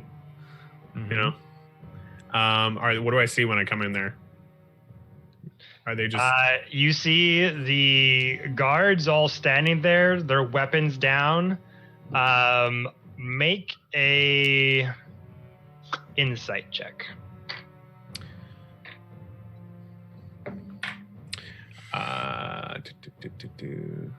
13. 13. So you enter that room. You see Ha like heavily leaning on Jilga as she's holding her up. They both have their battle axes in hand, eyeing up these line of soldiers, and you can see they're like twitchy. Like they're looking down at their weapons. They see a very brutally hurt barbarian, and they're giving each other looks like, could we take them? Yeah, I'm gonna come up into the room and ladies, nice to see you again, Jilga. Huh? Ooh. And I'm gonna kind of curve around to step in front of them and just like make sure all the guards' weapons are just well out of reach. Like I'm just gonna gently come in. Hello, nice to. You all caused quite the ruckus here. I talking to the guards, just. Now, so first off, yep. You walk over to them. Mm-hmm. Their swords and their scimitars are on the floor. You're like, oh God, that's not. You go to reach for a handle, and one of them just puts their foot in the blade. No. I don't think we want to cause any more trouble. You can all leave here alive and well off. And guess what? The dragon eggs are still alive. For now. We don't want to harm you. We just want to leave. But honestly, we have nothing to lose. I think if you all had a moment, and I kind of nod at Jilga and Han, and they're a lot bigger than you, and I'm a lot faster. Your weapons are already on the ground. I don't see this going well for you. Why don't you just take a step into, and I'm gonna just point to the small room that I originally found Frulam in. I'm just gonna be like, why don't you step into there, stay in there for an hour, maybe have a little rest, and by the time you come out, we'll be long gone, your dragons will be alive, you will be alive, and hey, no more trouble to come of it, eh? They look at each other. They're eyeing up the hurt barbarian. Make a intimidation check. Not an advantage because I got 2 barbarians. One is severely hurt on the shoulder of one. Natural fucking 20. Yes. It's the barbarian women. They give me confidence. They give me strength. They give me strength. Oh my god. Can they just stay with us? Oh no. Die of Sauron. The die of Sauron. Toss it into the fire. Okay. So they look at you. Person who has the blade, the foot on the blade, looks at his soldier brethren.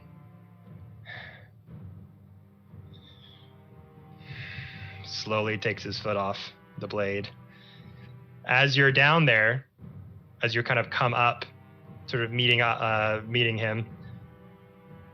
I don't think you're gonna make it out of here alive, friend. Well, we're still alive now. What are you gonna do about it? By the way, your salted meats out there are utter shit. You need to get some better hunters, I mean, honestly. Anyway, hurry up into your little room. Good sweet. I'm gonna nod at like Jilga and Ha to kind of be intimidating, just like back me up a little bit. Like, hey. Just sort of props Jill up on a nearby table, take the support off, and she just like takes her axe, and she has 2 battle axes now. It's like king, king, do what he says, and just this dark sort of rumble in her voice as the guards all kind of like shudder for a minute and just begrudgingly grumble as they pile into Moldath's office here. Now, Cole, I'm just wondering. This is actually a DM question. Is it like, so they don't have their weapons? They're all on the floor still. I'm wondering if Cole can take like maybe a spear or something like that and poke that little indent in the ground. If it happens to be a pit, huck those weapons in there. Just put them in there. I mean, yeah, if I can like, there's like a rug over it, right? So if I can just like lift the rug up and just Just throw them all in there. Oh yeah. Yeah, so you lift the rug up, and it's just this sort of 10-foot deep indent. Doesn't seem to be anything inside of it. There's not spikes. Yeah. All their weapons are going in there. Maybe it's meant to be like a secret sort of hold in the floor in case they needed to put something away really quickly or something. So you just kind of shove all their scimitars and shit into there, put the rug back over. Okay. And I'm just gonna quickly just scan any like the papers on the desk or anything that looks important that I can just quickly like grab, you know, any papers, anything like that. And if I see like a health potion or 2, anything like potions and papers are the 2 things I just want to quick scan the room, grab, and get out. All right, make a investigation check. And while I'm doing this, I'm going to nod at Jilga and just point her towards the room, just like keep watch. What was it? Investigation? Yeah. 19. Ooh, high rolls today. 18 plus 1. So spread open on one of the tables is a simple map of the green fields area, showing the villages the cult attacked and looted. You can see an arrow sketched in from the green fields towards the west and the town of Baragost on the Trade Way, where the arrow turns north. A separate sheet of paper that is covered with numerals in columns contains the note, everything must be freighted north to Nyratir. I will send you these names. Okay. Resmir allowed us to keep some pearls, a ring, and a handful of small stones. Other papers are of less interest. Most of them have bad poetry about dragons, stuff like that. Can I take a few of those? Sure. Roses are red, dragons are blue. I love dragons. I hope you do too. There you go. Dragon Wow. poetry. Chef's kiss. gosh. Chef's kiss. Poetry Um, amazing. I'm just picturing kobolds doing slam poetry. It's Yeah. hilarious. So that's kind of what you find in God. there. And in the rest of the room, there's you with that high of investigation, you notice as you were kind of picking up the weapons, that the scabbards are decorated with dragon motifs. They look like they got a bit of like some nice designs in them, maybe a little bit of gold etched into them, probably worth about like 5 gold each scabbard. Are there like it's a variety of weapons? Like, would I be able to just keep a short sword with me? Yeah, well, this is the scabbard, right? So this is like Okay. the handle piece of the sword, so the protecting guard. So you I'll could take try to one of just like wiggle that thing off if you want. Yeah, I'll take one of those. Take one, sure. Yeah. But aside from that, yeah, not much room. You kind of look around the room, you can find probably another like 16 gold pieces just kind of strewn about the room in various places. Okay. But yeah. No that's potions or anything of that sort. No. Okay. I don't know whether it would be more efficient to just go back the way I came or try and go like loop around and meet you guys at, because I don't know what's in the other room there. Would I be able to just like peek into that next room and see what that is? Yeah, sure. Going in here. So you see a bevy of makeshift beds kind of made out of hay and a couple tables and a little candlelight lantern over to the side.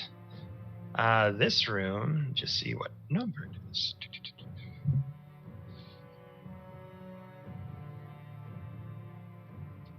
So these very much look like guard barracks from what you can see. But a lot of the stuff that would have been here, weapons or anything, like were probably taken from the guards themselves. So there's not much really in here other than just all those makeshift beds on the ground.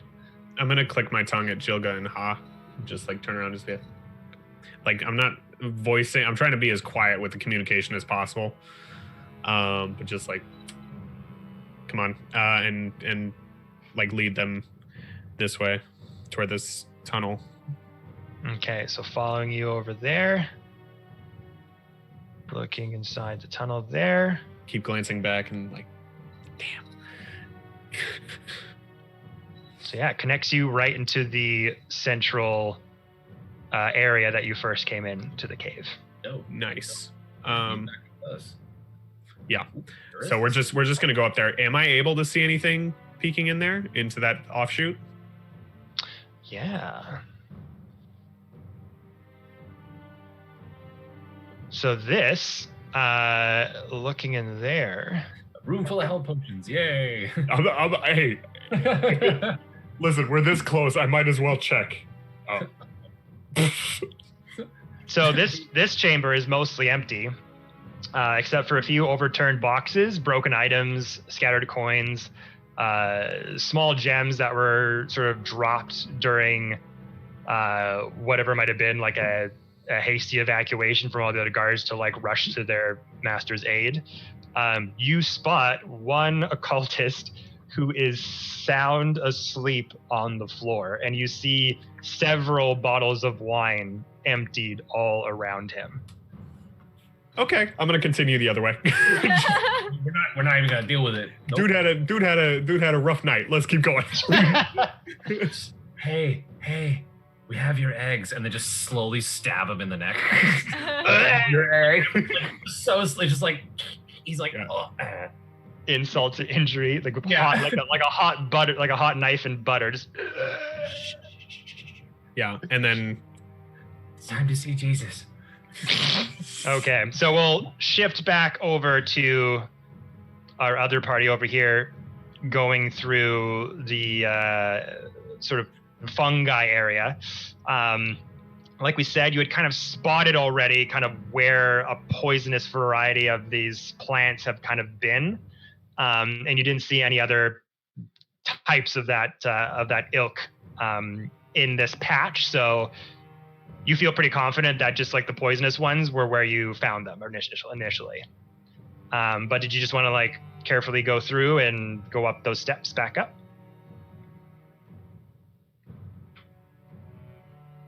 Oh, well, sorry. Were you asking, B?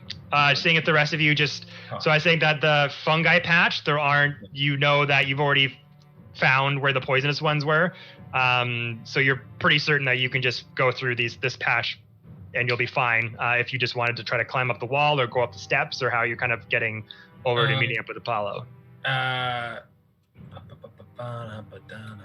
Is there any way to kind of like go through them and then kind of... I can't really like mark a spot. It's hard to... If you hold down with a cursor, it'll ping. Unless I'm doing select remove. Ah! Okay, so is there any way to go right here and then kind of go around the fungi? And Oh yeah, totally. You know Okay. exactly where they are from when you first entered here, and they're just like stuck into the ground. They don't move or anything. Yep.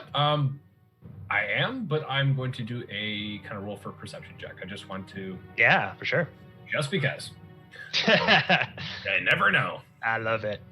I've instilled the and- fear of God into all of you. I know. Perception is -1. Mm-hmm. Okay, big blue dice. Let's see. Yay, 3. Yeah, looking around, again, water dripping from the stalactites up top, various decaying fungi in front of you, but you don't see anything different or interesting.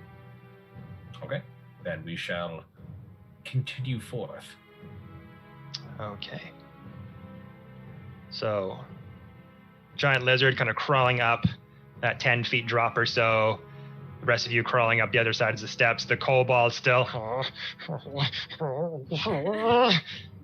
doing their best not to drop anything. And then you see Apollo coming out from the hallway there with the other barbarians. Cool beans. We all alive? So far, so Find good. anything interesting? Okay. Let's kind of convoy up here, and I'll take the 2 barbarians up front with me. Are there people like pouring in here? Or are they, what's... Make Yeah. a perception check. Can you make one at advantage? Because I'm looking. Yeah, for sure. Cool beans, my dude. Because that was a 5. That was going to be a 5, but now it's a 12 plus perception, 12 plus 4, 16. Yeah. Cool beans. Thank you. I got you.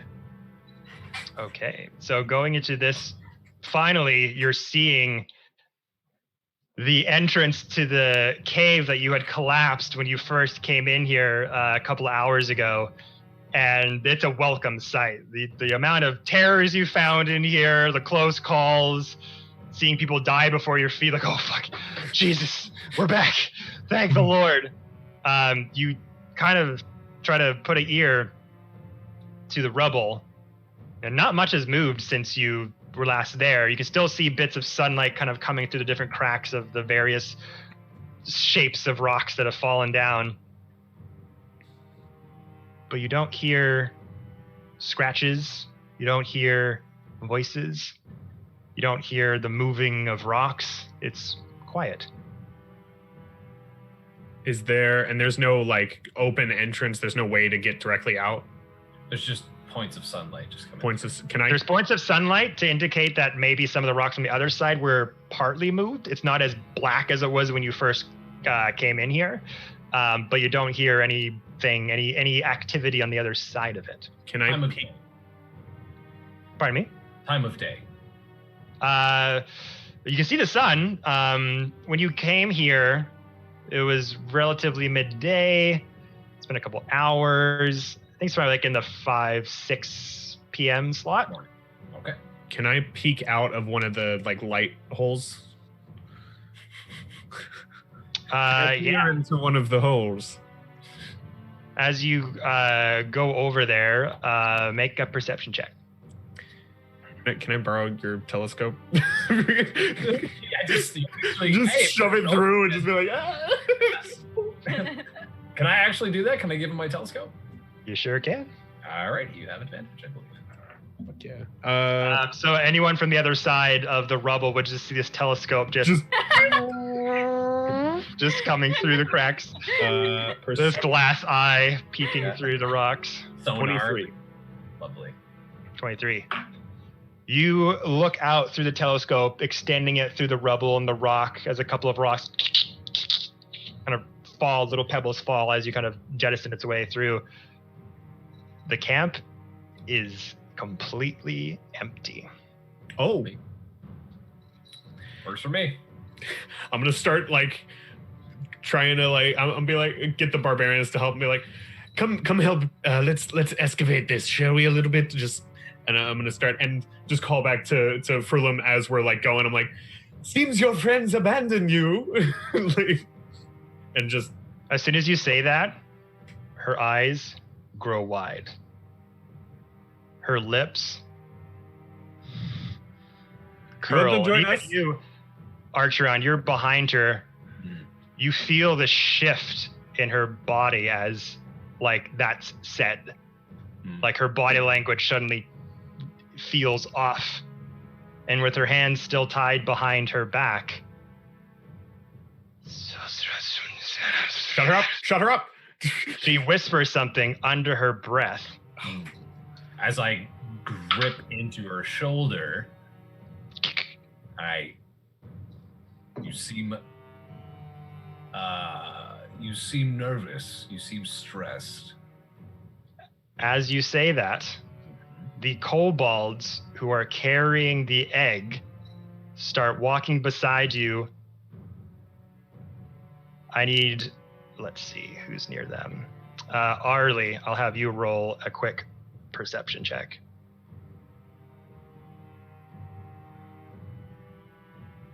$16. Ooh. 16. You suddenly look behind you, just checking up on the kobolds. You notice the whites of one of their eyes suddenly starts to become light purple as this word sound in Draconic, suddenly you hear what she's saying. As you look at the eyes, you look at her and she's saying drop in Draconic as one of the kobolds just puts their hands down as she casts command on the kobold to drop the egg. The whole thing falls on the ground as the egg cracks violently on the floor, and all the mucus from the inside of the egg starts to pour out. And she says, "They're in on this! They're in on this! Get them! They've gone back on their word!" And she tries to run as the kobolds go, "No!" And all look back at you. And we're going to take our break. So. No! Well, good thing she's in biting distance. just all of us just kill her. We're going to take our break right there, everybody, as we refill the drinks, get our snacks, and we'll come back to this plight momentarily. 5-minute break. We'll come back right here in a few minutes.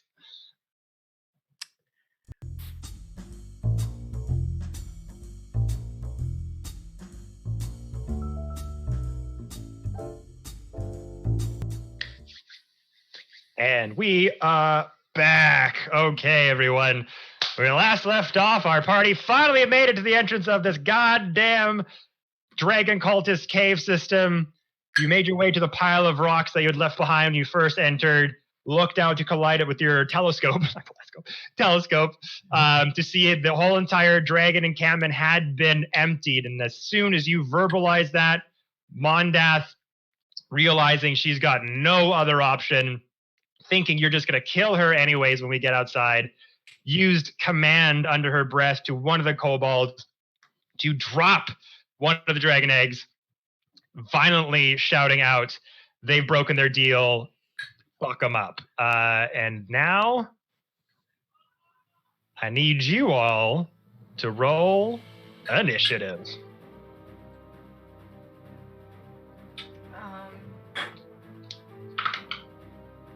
11. Ooh, we got a 5. I got a 5-2. Nice. Oh my god, real. Oh, yeah. What would I be rolling as a lizard? So initiative, I think it's your D20 plus your dex.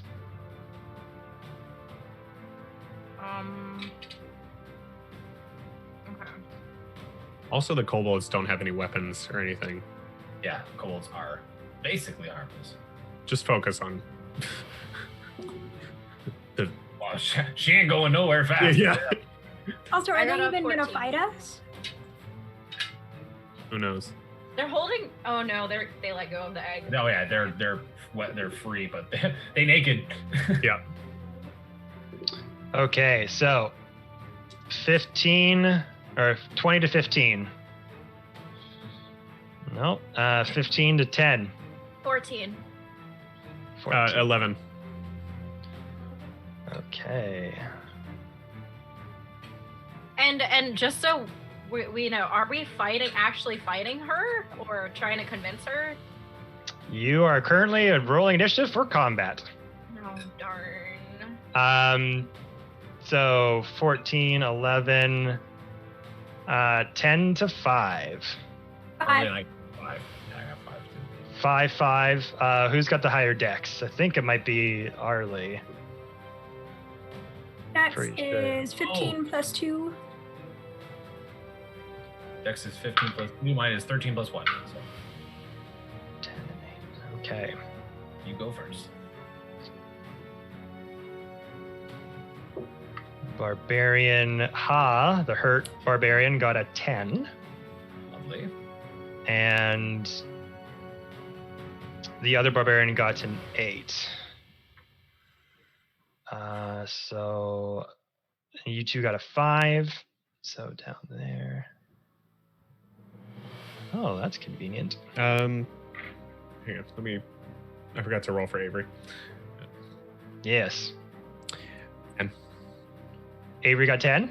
Yeah. Okay.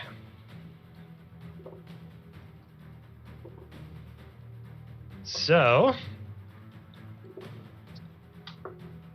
first up is Amara. So you hear that, dropping the egg, you see it crack on the ground, this mucus starts pouring out of it. The kobolds just become enraged. They're just so sad and just filled with anger, and they just start rushing you. What do you want to do? In your giant lizard form with Avery and the egg on your back. I'm gonna look to Apollos for instructions. Get the egg out! Get that! I'm Towards gonna, wait, towards the rock. but I'm right next to her, and she can't attack me yet. Her hands So are her hands are currently bound, so she doesn't have her glaive to do an opportunity attack. Yeah, she has no weapons on her. Do you want me No to way. bite her, or just run? Bite her, or I mean, if you can bite her and then run, but don't hit the rope. I'm gonna bite her. The face. Yeah, I'm gonna The face. spit Langarosa's head out and then bite her. All right, so Roll for the Spit the head running out. Yeah. and then bite her. So the giant riding a lizard, going for a bite attack. What'd you roll to hit?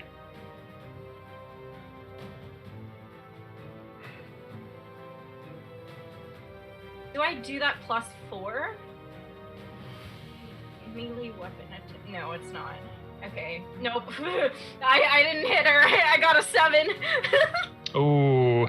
Yeah, so you roll. So as soon as that happens, you go for a bite. She just kind of shifts out of the way before you're able to snap onto her shoulder, and she's trying to make a run for it. Understood. Have a nice day. I'm going to run. Wait, really, I mean, like, this is just a shot in the dark, but I'm holding her still. Could she roll to attack at advantage? Because she's not moving anywhere. It's just a question. Let me see. She Would be technically- considered that would be grappled. restrained, no? Yeah, she's restrained. Yeah, but I also have a Yeah. hand on her, as in, like, she's not really going anywhere. Yeah. Yeah, you got advantage. Hit again. Oh, thank God. And If I had real dice, I swear I would be doing good. Natural 20, baby! Ah! there you go. This one, put the hand on her. Okay. So you go over for a chomp. She kind of moves out of the way, and with Arctron's hand, her just pushes her towards this gaping maw of a giant lizard. Like, no, you don't. And a huge chunk of her shoulder gets bitten into. Roll your damage. I So got full damage. full dammies. What'd you Yes. get? I got a 10. Got 10 killed, times though. 2, 20. So we're doubling the dice, I believe, because when you crit on your Step up the damage. I rolled only once. I rolled. it should if you crit on your D&D Beyond sheet, it should roll crit for you, right? It didn't do it for me. No. It'll show you the math if it did. Oh, I guess that's because she's not attacking as her character. She's Mhm. using Ryan Lizard. Okay, so you got 10 total? Yes. Okay, so without the crit damage. so you've rolled 1d8 plus 2, and Yes. that was a 10. Okay, Yes. so roll another d8. Okay. Another 10. A 5. 5 plus 2, so 7. Plus 2, 7. Okay. So 17. Whew. Guys, we should leave her alive though, right? Like, Nah. No, kill her. I wanna try to see if we can get her to use some kind of magic and fix them. Yeah. I'm just saying we kind of need her because the fire thingy to keep them alive. Right. These eggs are completely useless to us. Like, we have no ties to these eggs. If they crack and die, no big deal. We I went have to get the ties eggs. to the eggs, Aiden. I I like want to eggs. raise them as my baby. Same. They will And be have my dragons. lovely. Archeon and Apollo, the realists. Yeah. like, No, you're not. no, is one less person to worry about. Also, she already used, like, she's got to be running out of spells here as Yeah. well. Like, which So you means go and you get a huge monstrous chomp from the giant lizard, sinks into the shoulder, through the purple robes underneath, past the sort of shoulder armament, and it's crunch. Like, Archeon, you hear this just sink in deep, and just a huge shout of pain comes out of her. She got hurt bad. But that's, unless you want to do anything else, Amara. I would like to get away from them so they can't hurt me. Okay, which sure. way should I run, Cole? Towards the rock wall. away. Oh, tell me what to do. Away. I'm going to go, like hide over here if I can, like behind those fungi, right there. No. No. Towards the rock. Towards Apollo. What rock? Apollo. Go Where's towards Apollo? Where the barbarians are, south or to the left? Go left. Oh. Go left. Go up and Not left. towards the active traps. Nope. But unless. No. Okay. I can't move myself, so I'll go to Apollo. Lizard, okay. So you'll go over there with Avery still on your back And Yeah. yeah. and the egg. Okay. Oh, cool. All right. So you see the giant lizard take a giant chomp and just take the maw back with the blood kind of spurting out as the forelegs just rush off towards Apollo. After that, we come to Jilga and Ha. our lovely berserkers here. And I'm just gonna basically tell them to just, like, I have her in my arms, kill her. Just like I have her, like, holding her up as like a target. Yeah. So you're directing one of them just to fucking stab her, get her, murder her. Yeah, the more healthy one, which is Jilga. Well, it's Ha's turn first. So do you want Ha to do it first or Jilga?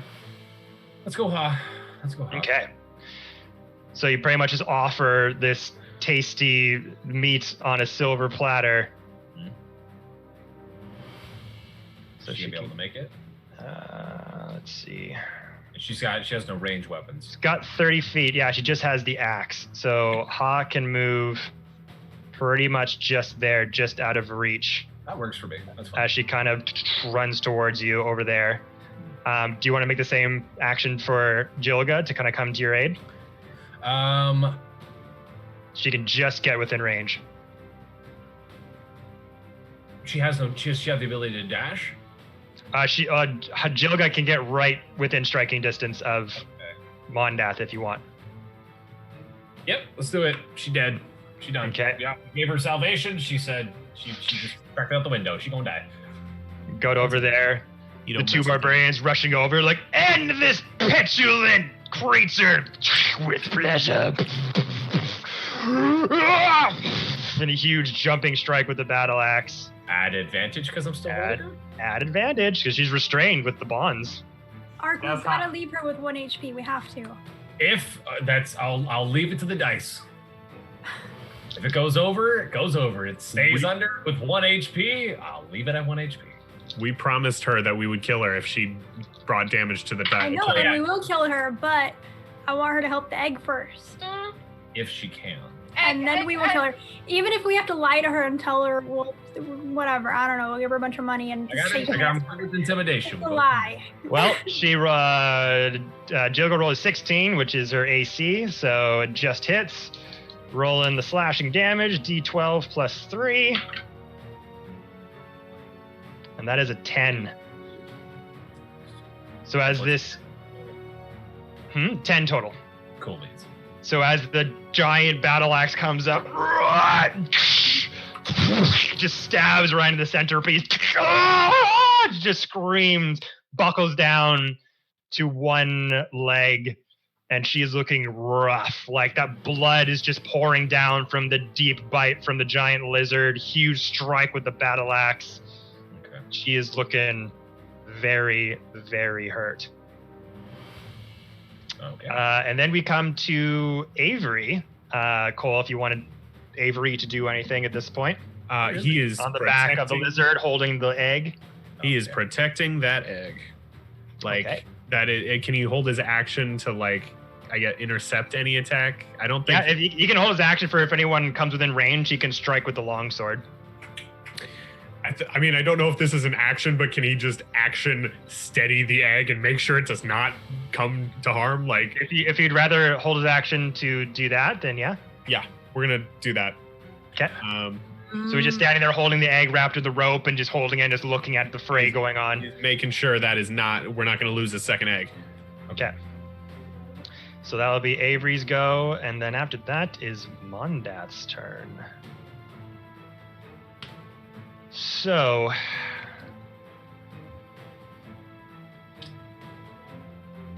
with that,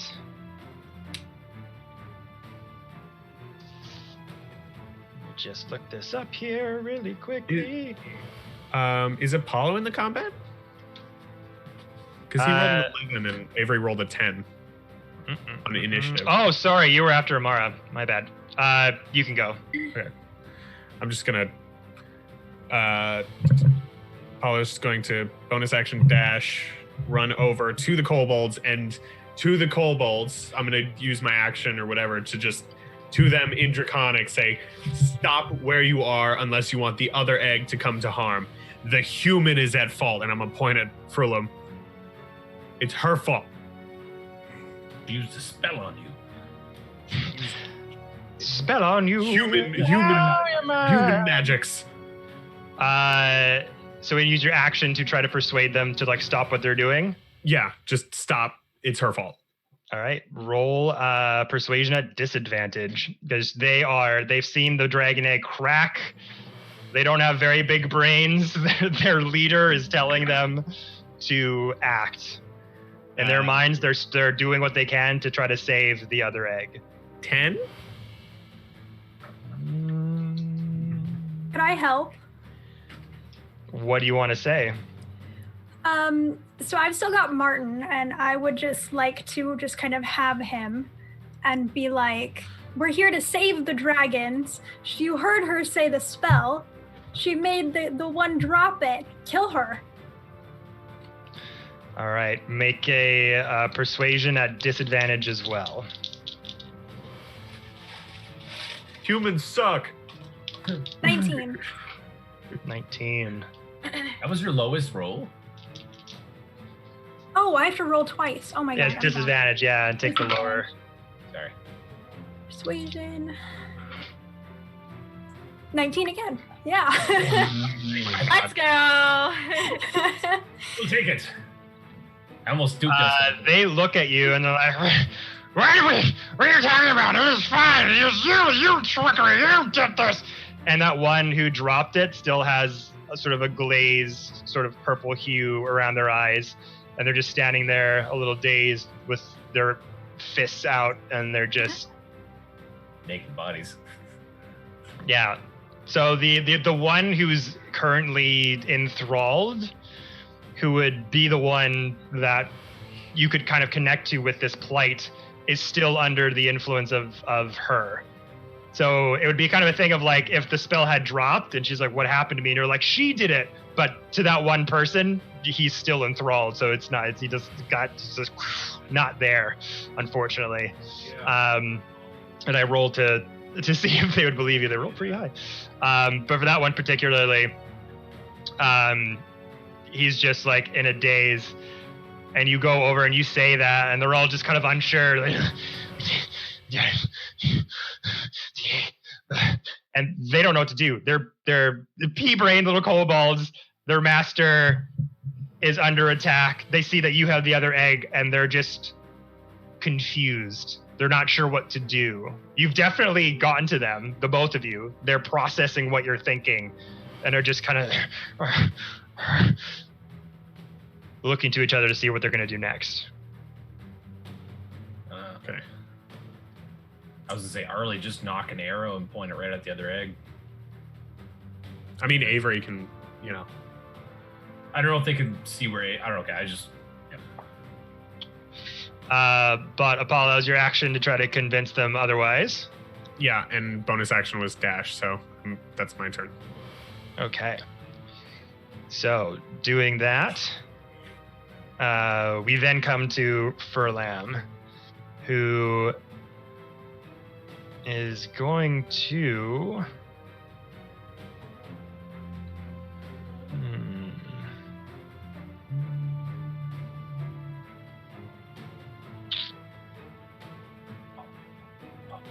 Damn.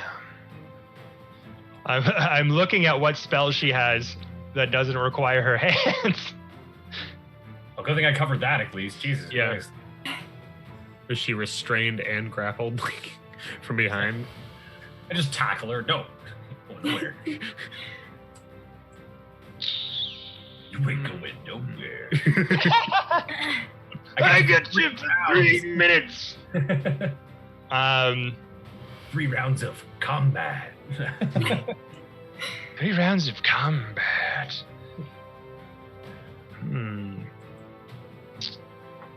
Down on the ground, severely wounded. She's just going to shout out at the kobolds. They're behind us! They're using the trickery, the magic to confuse you! Attack them! Attack them now!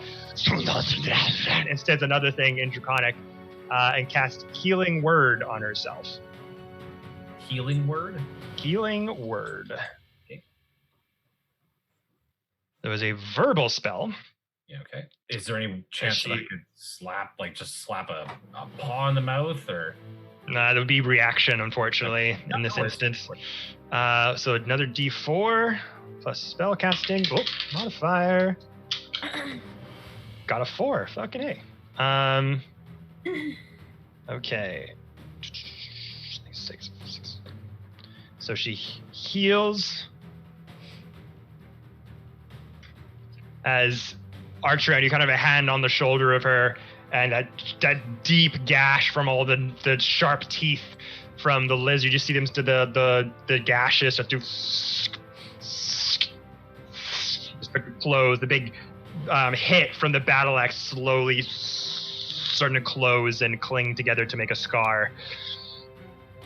But that is going to be her turn. She is. Oh, it was her action to do that, yeah. No, she's stuck there. And that's going to be her move. After that, we come to Arlie. Okay, first off, I'm going to go...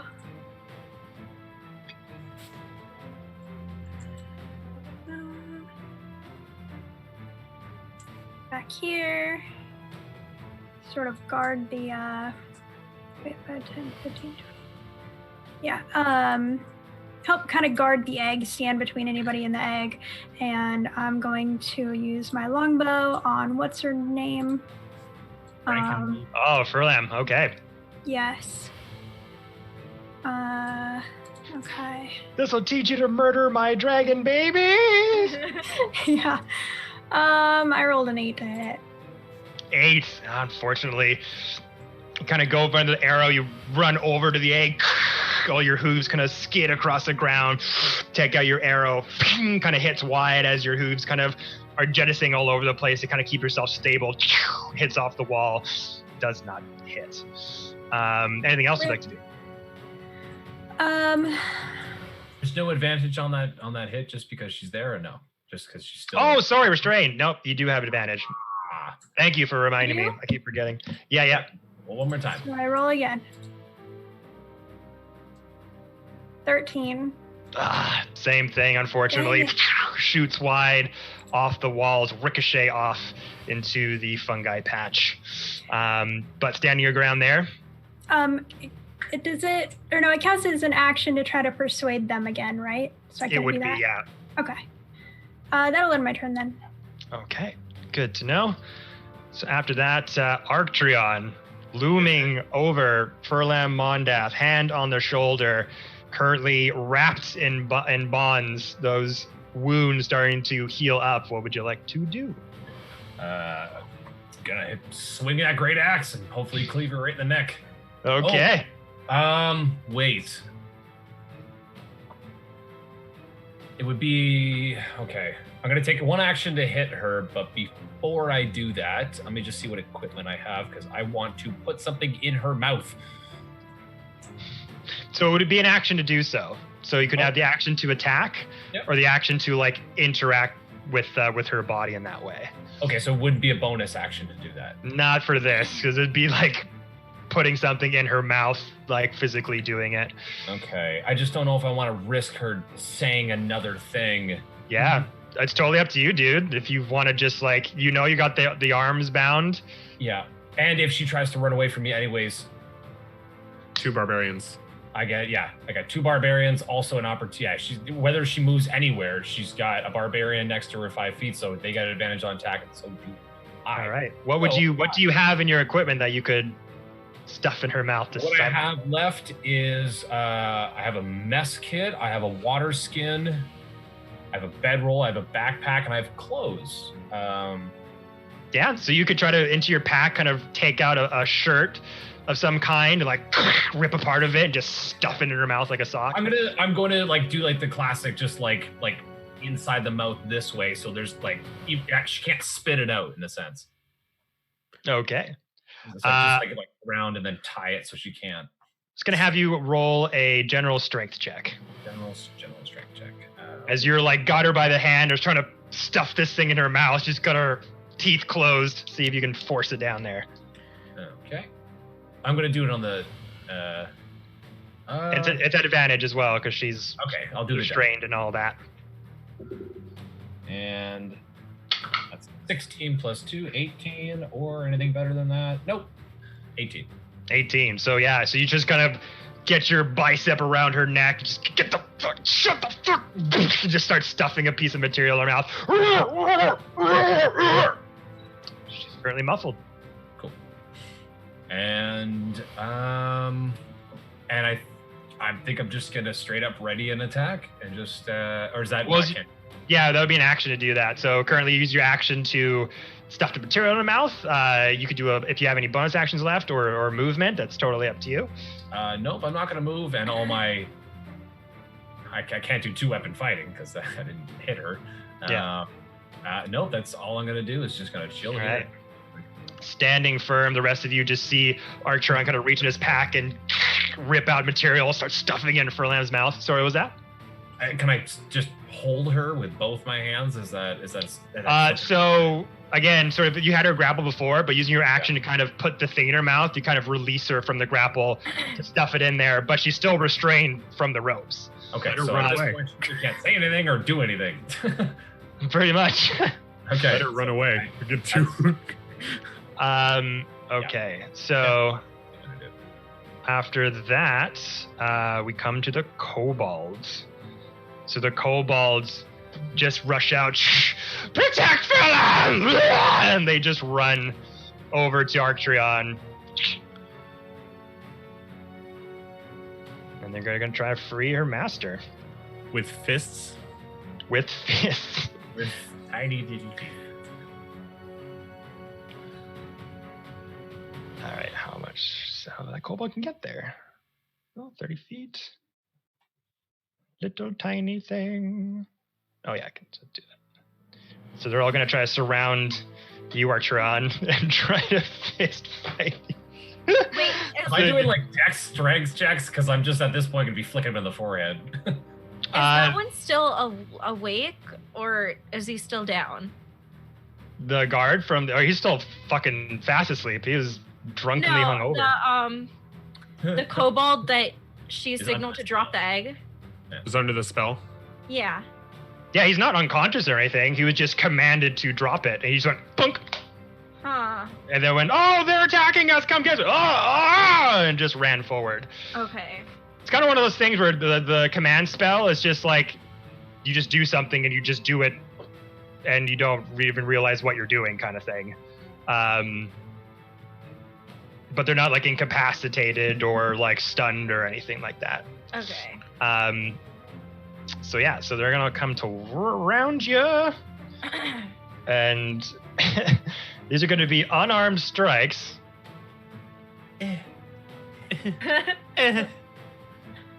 Against plate armor. Which I'm just looking up. It's a plate armor, like looking down. I'm just like, I got my head on their forehead.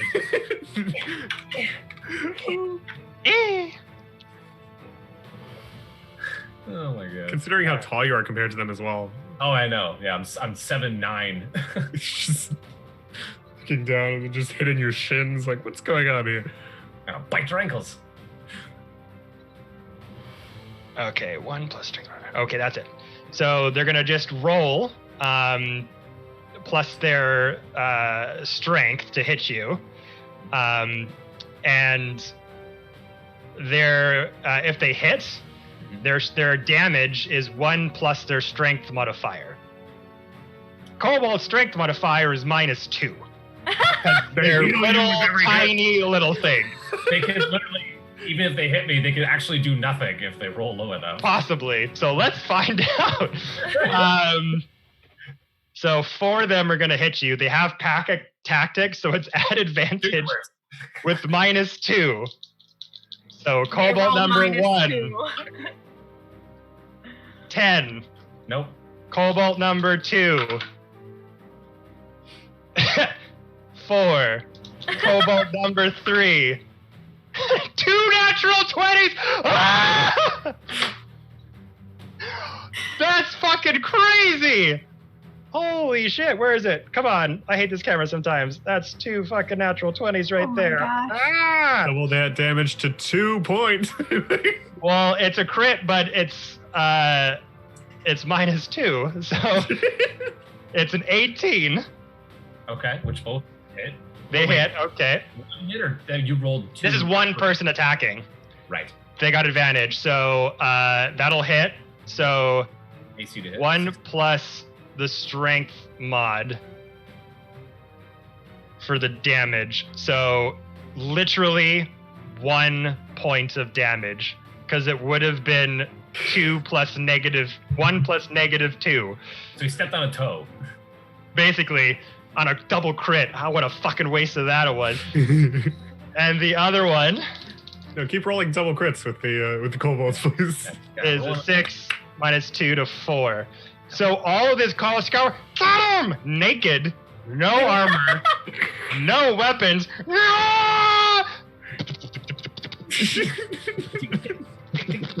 Just like a bunch of weak little 5-year-olds just like smacking against your legs and your abdomen. You're just like, come on, stop. And then one of them just, bam, just like a big heavy hit on your toe with their foot. You're like, fuck off. And you just start like pushing their heads away with your hand, smacking them down. They just keep like falling down. You're just like moving them away with your feet and your hands as these little children-like bodies just come towards you and fall over. And one of them's like wrapped around your leg with their kobold tail flailing around. You got one in your arm. You're like, get off! As you have like More Lamb right in front of you. None of them hit. One does 1 point of damage. Oh yeah, so let me add that on there. Sorry. Yeah, you want to just keep track, just be sure. Yeah. So after the barrage of toddlers, we come to Amara. Amara can't do anything, so she's just gonna growl at them and lick her lips like she's gonna come eat their ass after. Amara! Phrasing. Guys, don't keep shame, okay? That is a different type of role playing. That's for a different time. All right? You want to eat some kobold ass?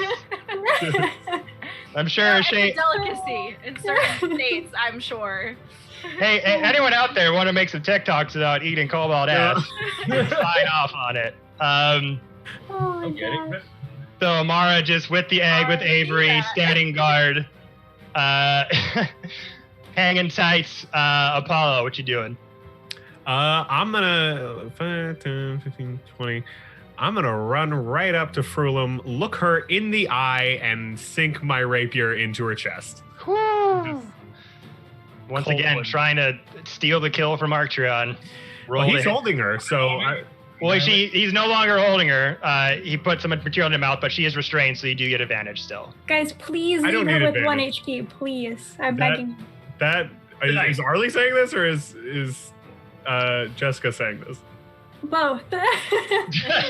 Whatever gets what I want. Yes. I hit for 20, or it was 25 to hit. Jesus, yep, that hits. So I'm not gonna roll a second time, but Might crit, and then it'd be more damage, but it's up to you. I mean, you're right. That's why it's always good to roll just in case. Do it. Nope. Nope. Hey. Nope. Other one was a 6. So. Why am I using the virtual dice? I defaulted to let me look up the dice, but it's like lagging when I'm trying to. You still hit, so I mean, yeah. the most important thing happened.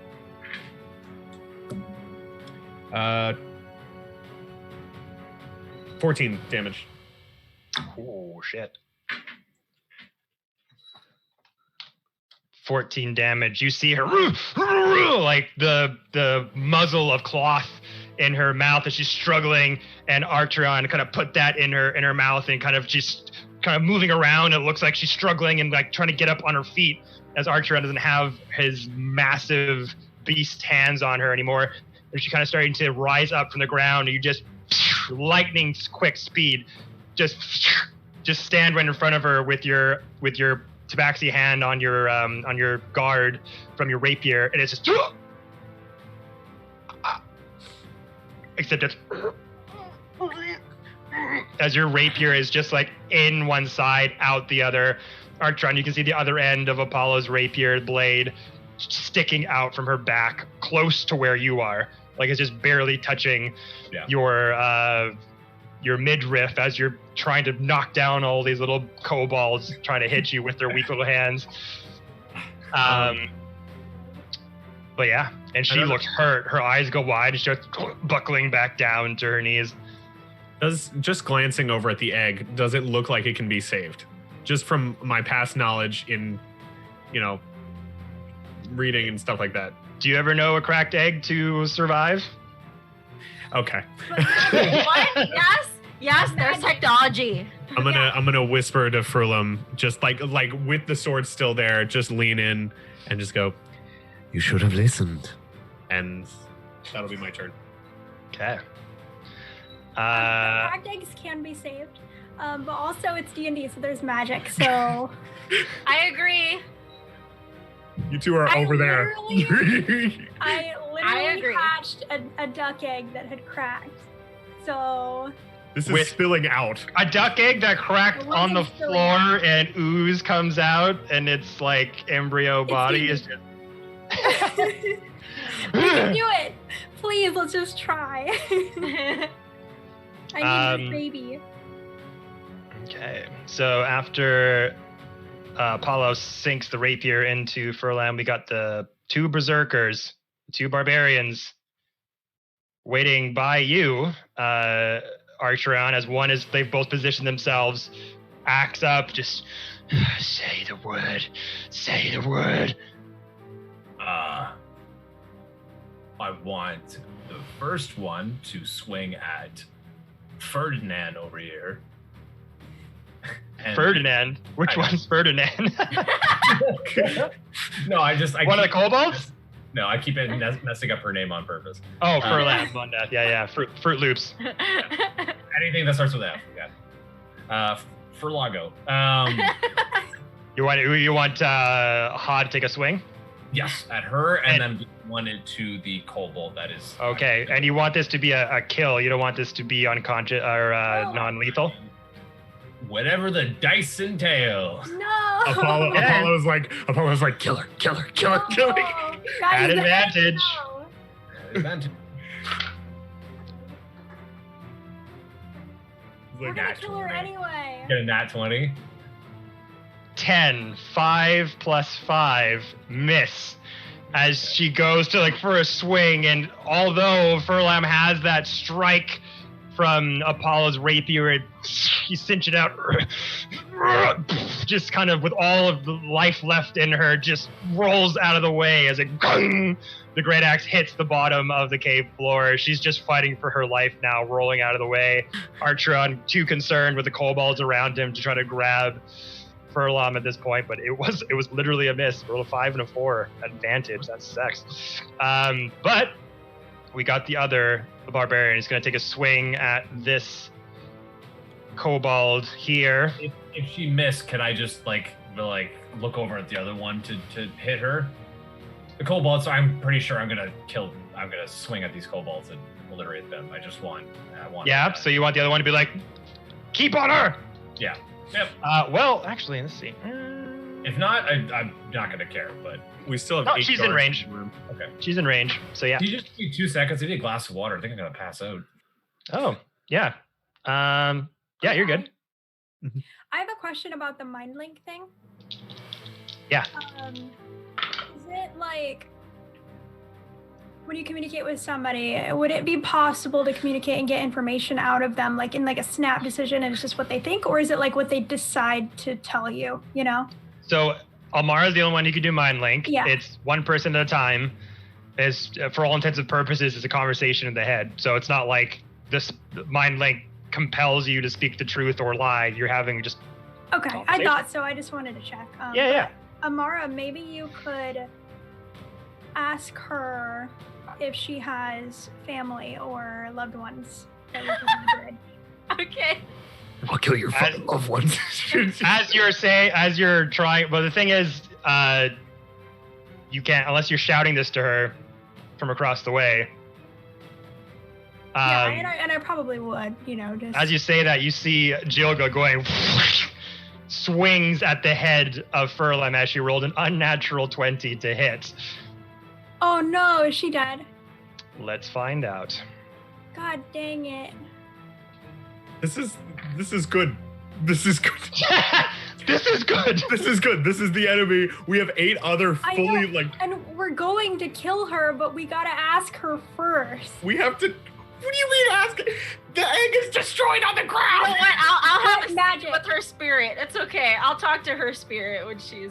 Oh my god, but we need her magic abilities because what if we were like, hey, do That's this true. thing, and then she like rolls a nat 20 and heals the freaking egg, and then we have 2 dragons to take home. What So if she doesn't as teleport? you two are sort of, you hear Arlie shout out, maybe ask her about her family, blah, blah, and you see this axe go, a huge swipe down from Jilga with the massive double-edged battle axe as the head from Furlam, the material drops out as a river of blood also falls out of the mouth. The head wobbles.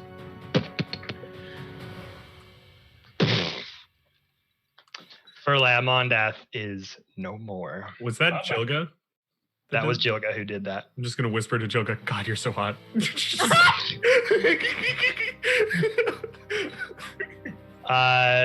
Smiting down the cult leader, head rolling down, we come to Arlie, actually.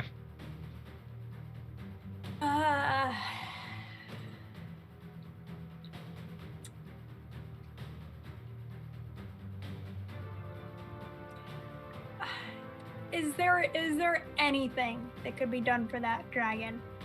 So, spells that can be used to bring people back from the dead, you guys don't know, quite frankly. You don't know true resurrection or anything that could possibly help with this instance. And like, for all intents and purposes, even in the stat block of the egg, it is like, once it's cracked, it's dead. And the amount of time it would take to like, even if you tried to scoop up all of the remains into like a jar and try to find somebody who would have the tools to do so, too much time would pass, it would die. So no. Unfortunately. God dang it. Once the egg's cracked, there's no way to bring it back.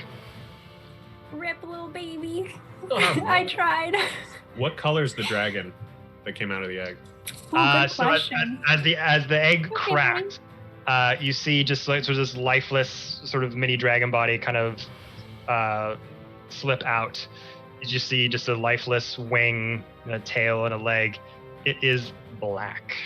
It is a black dragon. Do I see like the spirit of it just like hanging out?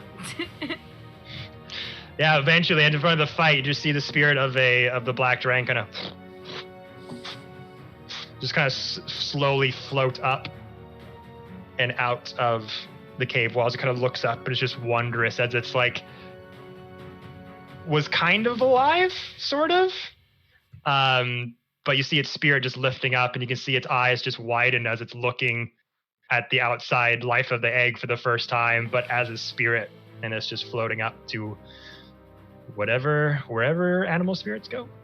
Poor baby. All But dogs go to heaven. it seemed happy, like it wasn't sad. It was just like, I'm not in an egg. Like for all intents and purposes, it just thinks this is life. It's like, wow, I made it. And Aw. slowly floats up as it tries to flutter up faster and faster towards Skye. If that other dragon dies, I will rage quit this game. I will You better flip stay over my there and desk. protect it then. I will flip my desk and rage quit. And Over! I will quit TikTok. I will quit. Whoa! Whoa! I will go be a librarian. I have a new profession.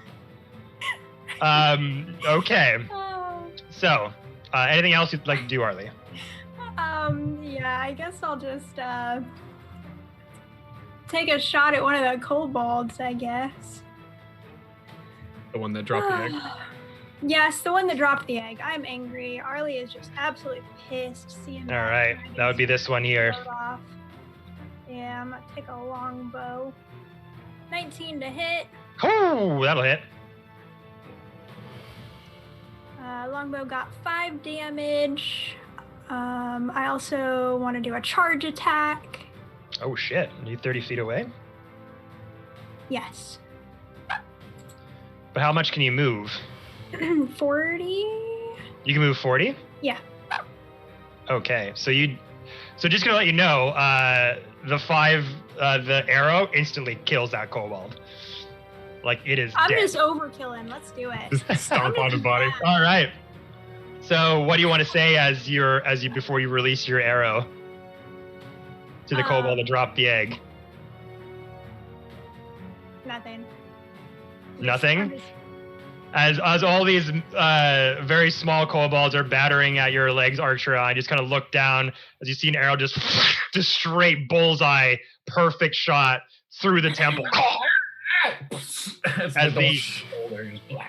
As the purple eye, iris or whites of the eyes just start to dissipate as its body just falls down, and you see Arlie just galloping towards you like a bowling ball heading towards a bunch of pins as she does her charge attack and comes right close to you in the fray.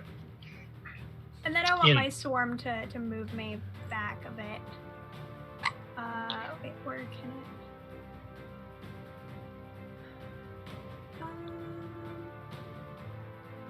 5 feet horizontally. So can I just move here, I guess? Yeah, sure. Okay. And you could, for all intents and purposes, you could just like stop there as well. Okay. So Yeah, you I just don't don't get want to be like right opportunity in the middle attack of in them. there. Yeah. Oh, it was right. like, Yeah. yeah, so you could just say you just move that way rather than doing the charge attack. Okay. So that's good. After that, Archeon. With Furlam's head by your feet, other kobolds just pattering against your legs. What would you like to do? Just as a gesture of kindness, which one killed? Which one of the barbarians killed her? Jilga did, sort of the pack leader. Okay, I have something to do after this is over, but Sure. I just want to, like one barbarian to another, just give her like that really good nod of approval. Yeah. And I'm just gonna shake one of those off, and I'm going to hit with my great axe. All right. Which one you hitting? Correction. I am going to do. I'm going to do my Warhammer, as a matter of fact. Ooh. Just so I can do two hands. Sure. To the one to the right of me. Hi, baby. Hi. You want to come say hi really quickly? Hi, Archeon. You're visited by a That's real Archeon. Oh my god. Say hi. Okay, there you can go. Aw. Just woke up from a nap and she's like, Dad. All right. Amara's Let's go. thirsty. 14 to hit. 14 will definitely hit. Roll damage. Ooh, beans. And damage for the Warhammer. This is my first time using the... Yeah. So This is the D8. Okay. Yeah, the diamond looking one. Diamond looking one plus 2. 9. 9. You kind of kick all the kobolds off of you, and they start to run back at you with your hammer. As you have the axe kind of on you, just kind of take it out.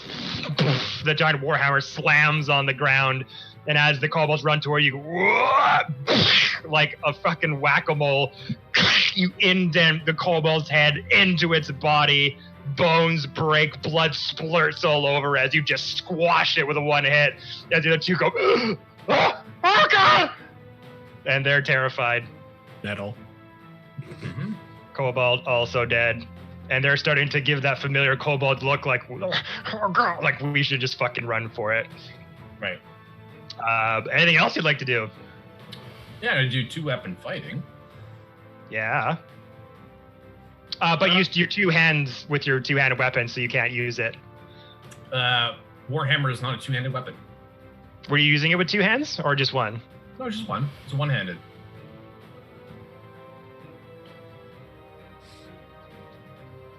Got 5 feet range. It says martial or versatile.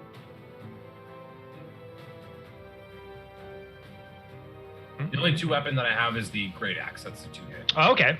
If it's one-handed, then yeah, you can use the Yeah. two-handed. I thought it was a two-handed thing. No, it's okay.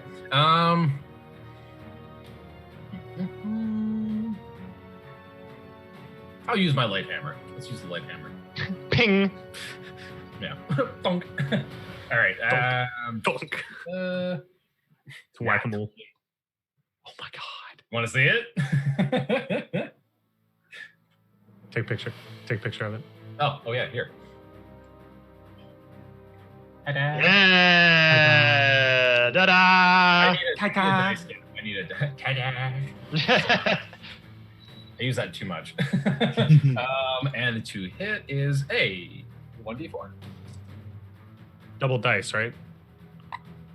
Double Yeah, die. so now that we got we're kind of moving away from double damage because it's easier to do, but now that we're kind of getting used to it, usually it's double die. So whatever your damage die is, you can double that for the damage. So like if you got a d8 of damage, roll a d8, and it's a 2, then it becomes 4. No, my light hammer is d4. 1d4 plus 2. 1d4. So roll your d4. Okay. Whatever the result, double it, plus whatever the mod is. Okay, so I got 3, so it's 6, and I got 8. 8 with the hammer. So again, it squashed that thing like a whack-a-mole, sprays in all directions. Oh god! They kind of back up as they're running into you. You take out your your little ball ping hammer, and just indents into the skull of the other kobold. As he just like reads out the other kobold, and it just freaks out as he just goes lifeless as you rip the other hammer out of his skull. There's just one left. One left. Okay, all I'm gonna do is I'm just gonna look at him and do this. And that's it. I got nothing else. I'm just gonna look over in the fit of my own rage, but not official rage. And that's it. I'm just gonna. And as we have gone down to one kobold on his knees, seeing his kobold brethren just get eviscerated. No, please stop now! No, I don't want to die! Please, I'll tell you whatever you want! I'll tell you whatever you want! What they're doing while we're here! Please! And he's just freaking out and just hands out like does not want to die. So I grab him by the neck because he's got no clothes on and just gracefully pick him up off the ground, put him in eye level, and I just look over gingerly at Apollo. Oh. I'm leaving the floor to you, my friend. Oh, you. You're the one with the questions. I'm more of the. You want me to question him? Oh, I I'm was more just of the gonna. enforcer than I'm going to be law. I tucked the dagger I had out away. Oh, well, we're not killing anyone. We're not doing the thing. And in Draconic, I'm talking to him. Just, why did you have to go and do that? Now they're all dead. Honestly, this is why humans are better. Anyway, and that's saying something. Anyway, what information do you think you have of value to us? And as you kind of hold his throat up in the air, struggling to breathe and to commit any sound. We can tell you why we're brought here. We can tell you why we've come here, where they're going. And I just, like, kind of aggressively, but not to the point of breaking his bones, do I just slam him to the ground again and then just kind of throw him down so he's able to breathe. Standing above him. Yeah, speak while you still have a head. Gingerly pull out my axe and do my usual, very close swing. Just standing beside, like. Apollo's just leaning on me, like. Yeah. I'm just gonna be like, explain. Where do you think you're going, and why did you come here? Because we've already learned quite a bit about your operations here, so. I'd be interested to hear what you have to say. If you're incorrect, however, don't be incorrect. What do you want to know? I'll tell you as best I can, please. Why did you come here? And where were you supposed to go next? We came here to celebrate Tiamat and all of her glory. Praise Tiamat, glory, praise Tiamat.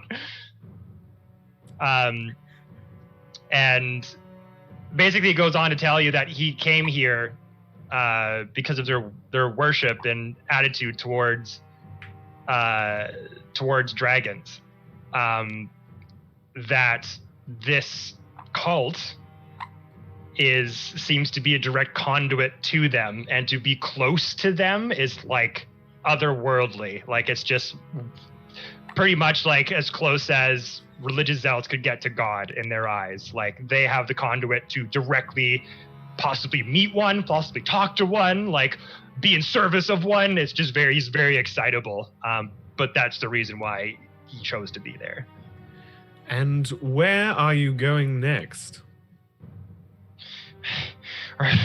Well, they didn't exactly give us a map or anything.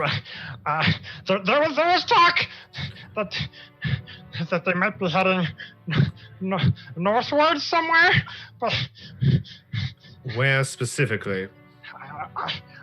I don't know specifically. That's just what others were saying in the encampment. They were gonna move the treasure, the hoard, all of it. They're gathering immense wealth for Tiamat. And I just gingerly like, it's all right. You told us all you know. And I just go swing the axe over my shoulder. No! And I do cleave him right in the head. Ah! I'm gonna back away before I get blood spatter on me. All right, make it at advantage, because he is just arms out, Okay. begging for his life. That's a 9. And that is a 12. 12? Exactly his AC. So you got down. No! Your blade goes like halfway till it hits the sternum and becomes a bit hard. Just with a full force of your bicep, just force the great axe to go down the middle of him. Splits in two. Favorite sound. As blood spatters from the kobold onto your body. Also dead. Well, Amara's gonna walk up to them, by the way, and just be very sad. A sad little lizard. sad lizard. Sad little lizard. Sad lizard. And Amara, you see multiple spirits I can sort of rising up from their bodies, from the kobolds, as their bodies kind of start to rise up. You see them look, you're foul, stupid, no, it's you shouldn't have fucking, and the little kobold spirits are just wrestling with each other as I'm they're gonna talk to them and say it was actually her, and we didn't want to hear or hurt you guys. and as they're wrestling around, they go, "Oh, son of a bitch!" and they just disappear upward. What about the spirit of the lady? Can I talk to her before she leaves? Let me see here. I'm just bringing up the feature. Because yeah, so the Kalashtar, which is the race that Amara is, has a specific sort of connectivity to spirits and the undead. But I'm just looking specifically what, if any, effects you have with that. I took the I have a background for the haunted one. I don't know where that would go.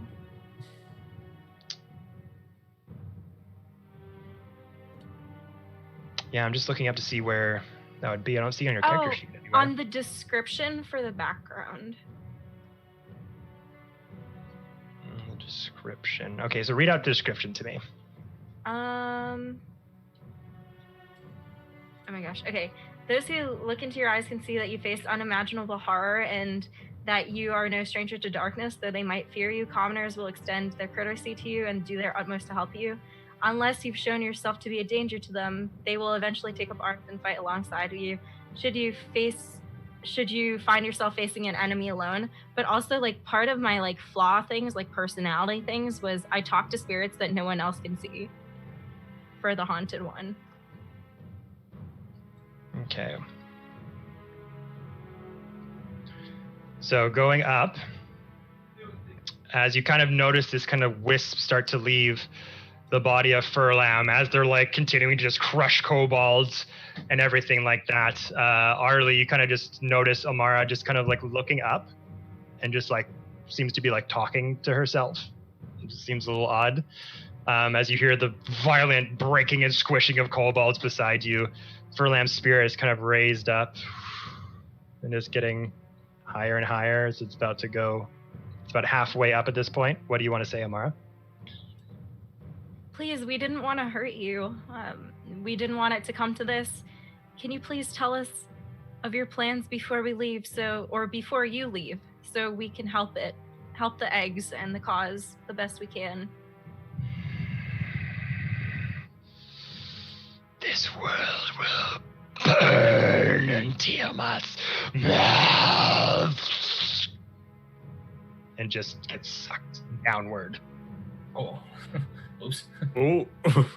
Oh. Say hi to Jenny for me. My mind link is to Apollos, and I'm gonna tell him exactly what I saw and what happened. Okay. So this angry, vengeful spirit coming out of the body of Furlam, you kind of, anyone who's able to kind of see is like saying this sort of plight to thin air. And then you just see kind of Amara's eyes go wide and kind of shocked back and goes, "Don't Apollo, this thing happened." You can talk to dead people?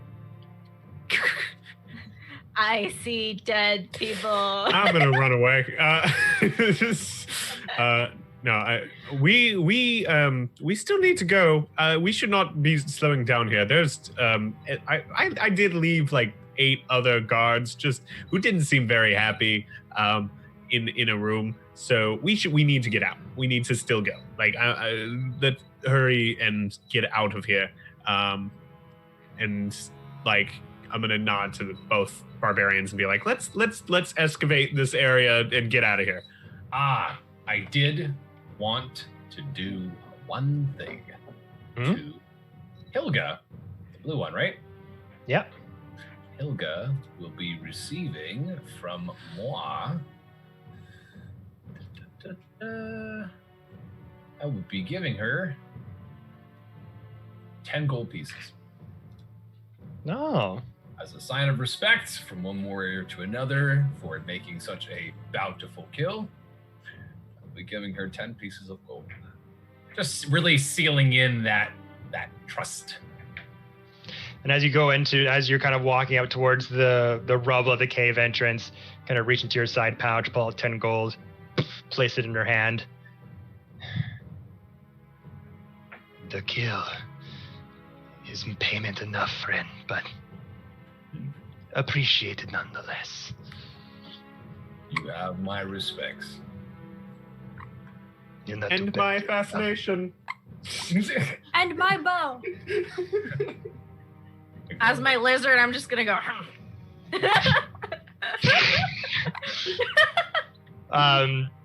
So with some rubble still in your way, were you guys just gonna start to take them apart, clear the way? Very carefully. Yes. Yeah. Okay. So is everyone taking? I would like to just stay next to the egg, and I know Avery is kind of holding it, but I would just want to stay there and ready and just locked eyes, like I'm gonna catch it if anything goes wrong. I'm gonna have fun with the rocks. So we'll have everyone roll strength checks, or you athletics checks actually, because this will be like kind of a physical feat of strength thing, or 2 of you could do it at advantage. Can I give Ark my advantage? I have athletics at 4, so Yeah. Sure. We'll do the same for the barbarians. So I'm a lizard. got 15. The other one was a 1. natural 20 Uh-oh. to help you, not against you. Like, oh god, you're box. The rubble crit on you. It's fighting us. So as you get to the pile of rubble here, sort of piece by piece, again, kind of being careful as to not let any of the bigger pieces kind of fall down on you as you start taking these things out. But one by one, there doesn't seem to appear to be as much rubble as there had been when you first came in here. And little by little, streaks of sunlight start to break into the dark entry of the cavern as bigger pieces of stone start to get down. The entryway becomes unblocked. Lovely. Just as we do that, I just want to take out my bedroll and cover the egg because it needs to stay warm. Okay. So go over to the egg, cover it with a blanket, making sure that it stays comfy. And as you come out into the entrance of the cave, if you zoom out, you are once again back at the dragon cultist encampment, but it is completely emptied. You can now see various rocks and piles of rubble on either side of the cave entrance, signifying that it looks like they were attempting to try to get back in, but for whatever reason, they just decided to bolt. And you look around, and you can see that a few of the kobolds' tents are sort of smoking, that have been burnt down, and you see a couple of burnt, dead kobold carcasses around some of the campsites. As you remember, you incited a kobold versus cultist riot, essentially, convincing them that they're human. And you had proof that the human counterparts were not being nice to kobolds. They thought less of them. They were treating them very shittily. You had ensued a riot before you entered the cave, so this looks like this is the result of said inclinations. Is Bill Eggnog the pony still alive? Bill Eggnog the pony. Well, as you recall, you had sent Leosin back to Green Nest with the villagers, and if I remember, you told him to take the wagon, I think. Yes, we did. The wagon was carrying the captives. I thought we left it tied up. Okay, I must have missed that. That's what Cole told me last time that you guys had. Over there. I think we sent them back, but we, I think we left the actual cart itself was we left it at the front, like the very front of the thing. Literally right here in this spot. Yeah, we let him know that there was a cart, I think, but we don't know what he did. We just said take all the hostages and go back to Green Nest. And then I will say, just because I had to prep for this, when I asked you last time, what did you do with Leosin and the villagers? You had told me that we gave him the cart, said go to Green Nest, wait there for at least 3 days, take the villagers there, and we'll meet back. So that's what I was told last session. So unfortunately, that's kind of what we got to go with. No worries. It's so long ago. It's like so many near-death experiences. I don't have to go back. If it was the other way, like things might unfold differently. But regardless, looking out to the encampment site, emptied. You see various sort of tracks all over. Wheel tracks, cart tracks, footprints, all alike. Was there anything you wanted to do now that you are free and in the open? You take a deep breath of air as the fresh air of the nearby forest finally comes into your lungs. You're not in deep, dark, humid cave environment anymore. I would like to start searching tents for supplies and or health potions. Okay. Especially that big one that's chilling right there. Are the tents still there? Or some of them are. Some of them are still kind of propped up. Some of them have been taken. And there's some that are just kind of burnt piles of ash and rubble. Is that big tent still there? No, that one's gone. I figured as much. Okay. The headquarters one. Check the tents for whatever. Supplies, meaning health potions, and etc. Yeah, okay. Like- So roll me a perception check. Perception is -1. Oops. And we get a 2. Yay. A 2. So yeah, looking around, there doesn't seem to be much that was left behind necessarily. It seems that wherever they had gone to, they packed up everything and just got the hell out of there. Looking at the burnt, sort of charred carcasses of the kobolds left behind, all you can see on their campsites is just all trash, like cracked pottery, rusty knives, soiled clothing and bedding, cheap cookware, and wine that's probably gone to vinegar, quite frankly. Some of it might be of use to the people of Green Nest who lost everything in the fire, but it has no value as treasure necessarily. Okay. I'm gonna pack up some like soiled, as in like this clothing is how soiled.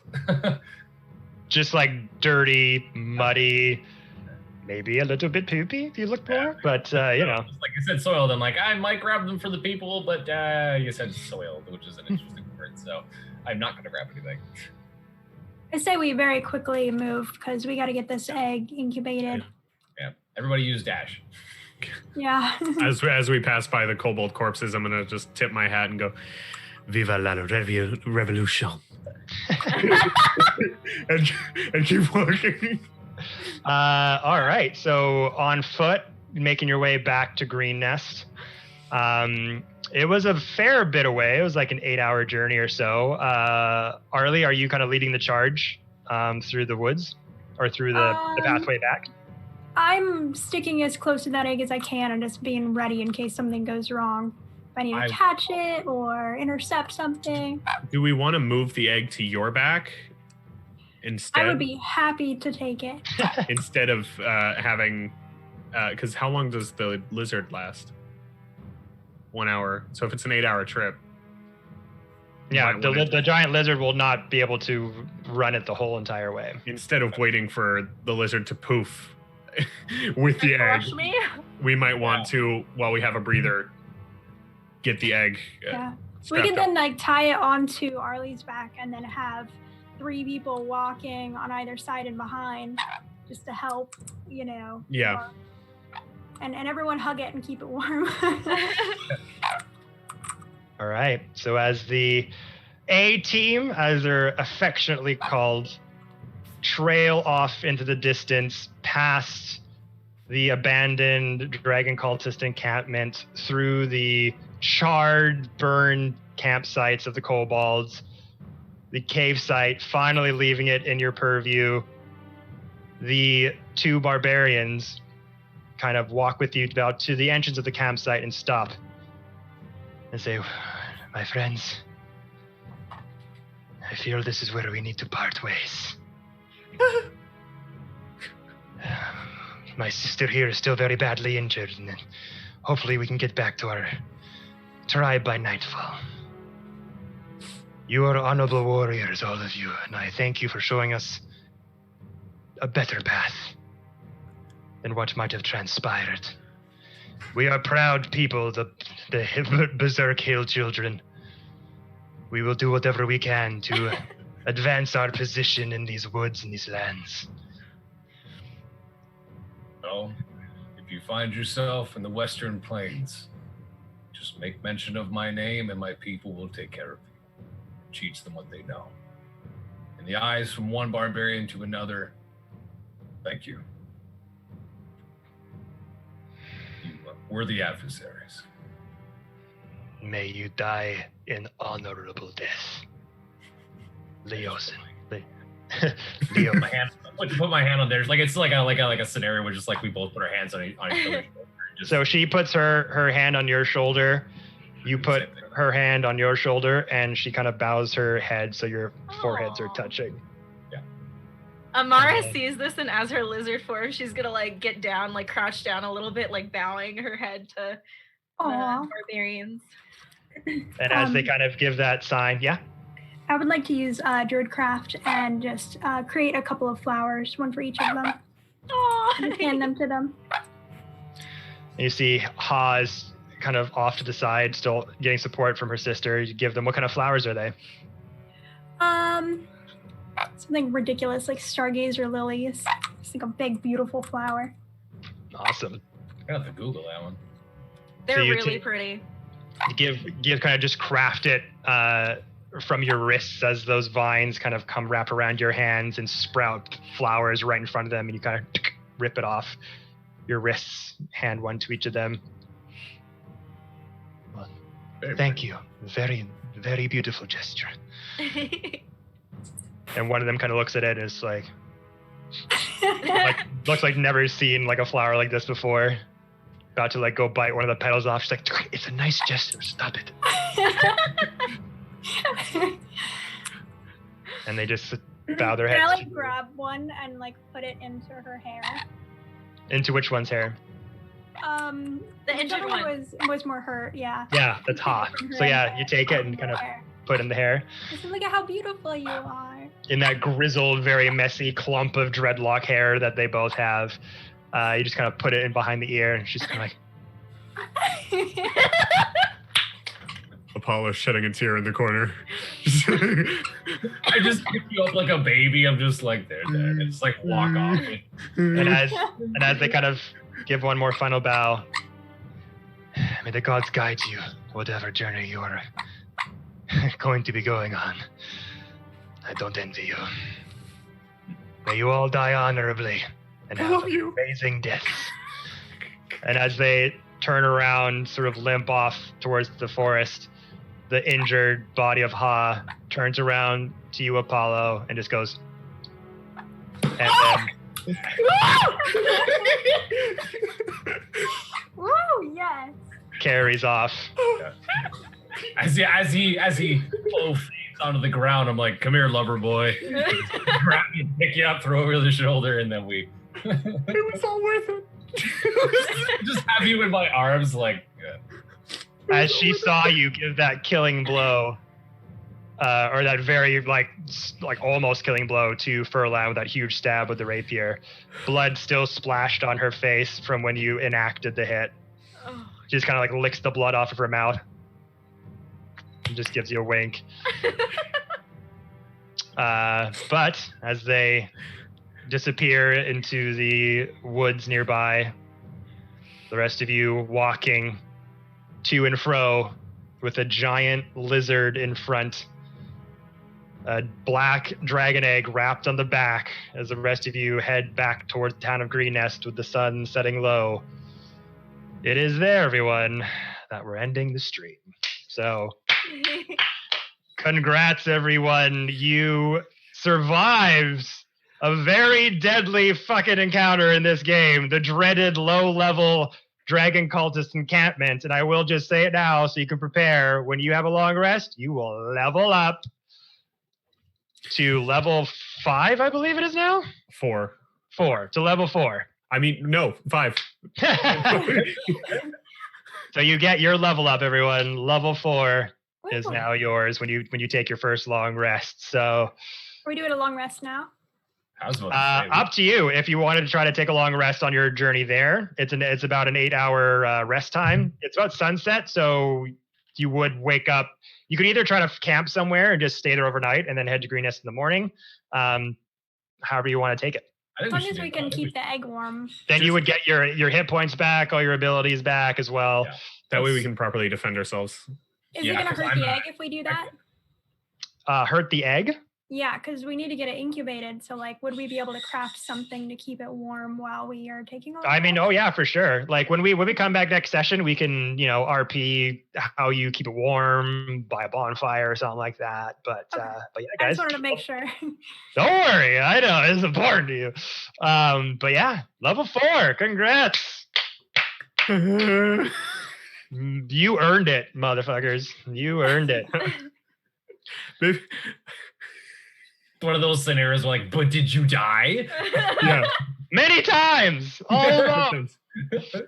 my But yeah, guys, thank you all so much for hanging out with us here each and every Saturday. We really appreciate you guys supporting the show, and we hope you guys enjoy watching these amazing creators go through the ringer as I torture them week after week. But yeah, guys, we will hopefully be back here next Saturday, same time, same channel. This time with a web-headed hero, hopefully. So yeah, everyone, stay safe, wash your hands. The pandemic is almost over. And we love you all very much. We'll see you soon. Have a good night. Bye-bye. Good night.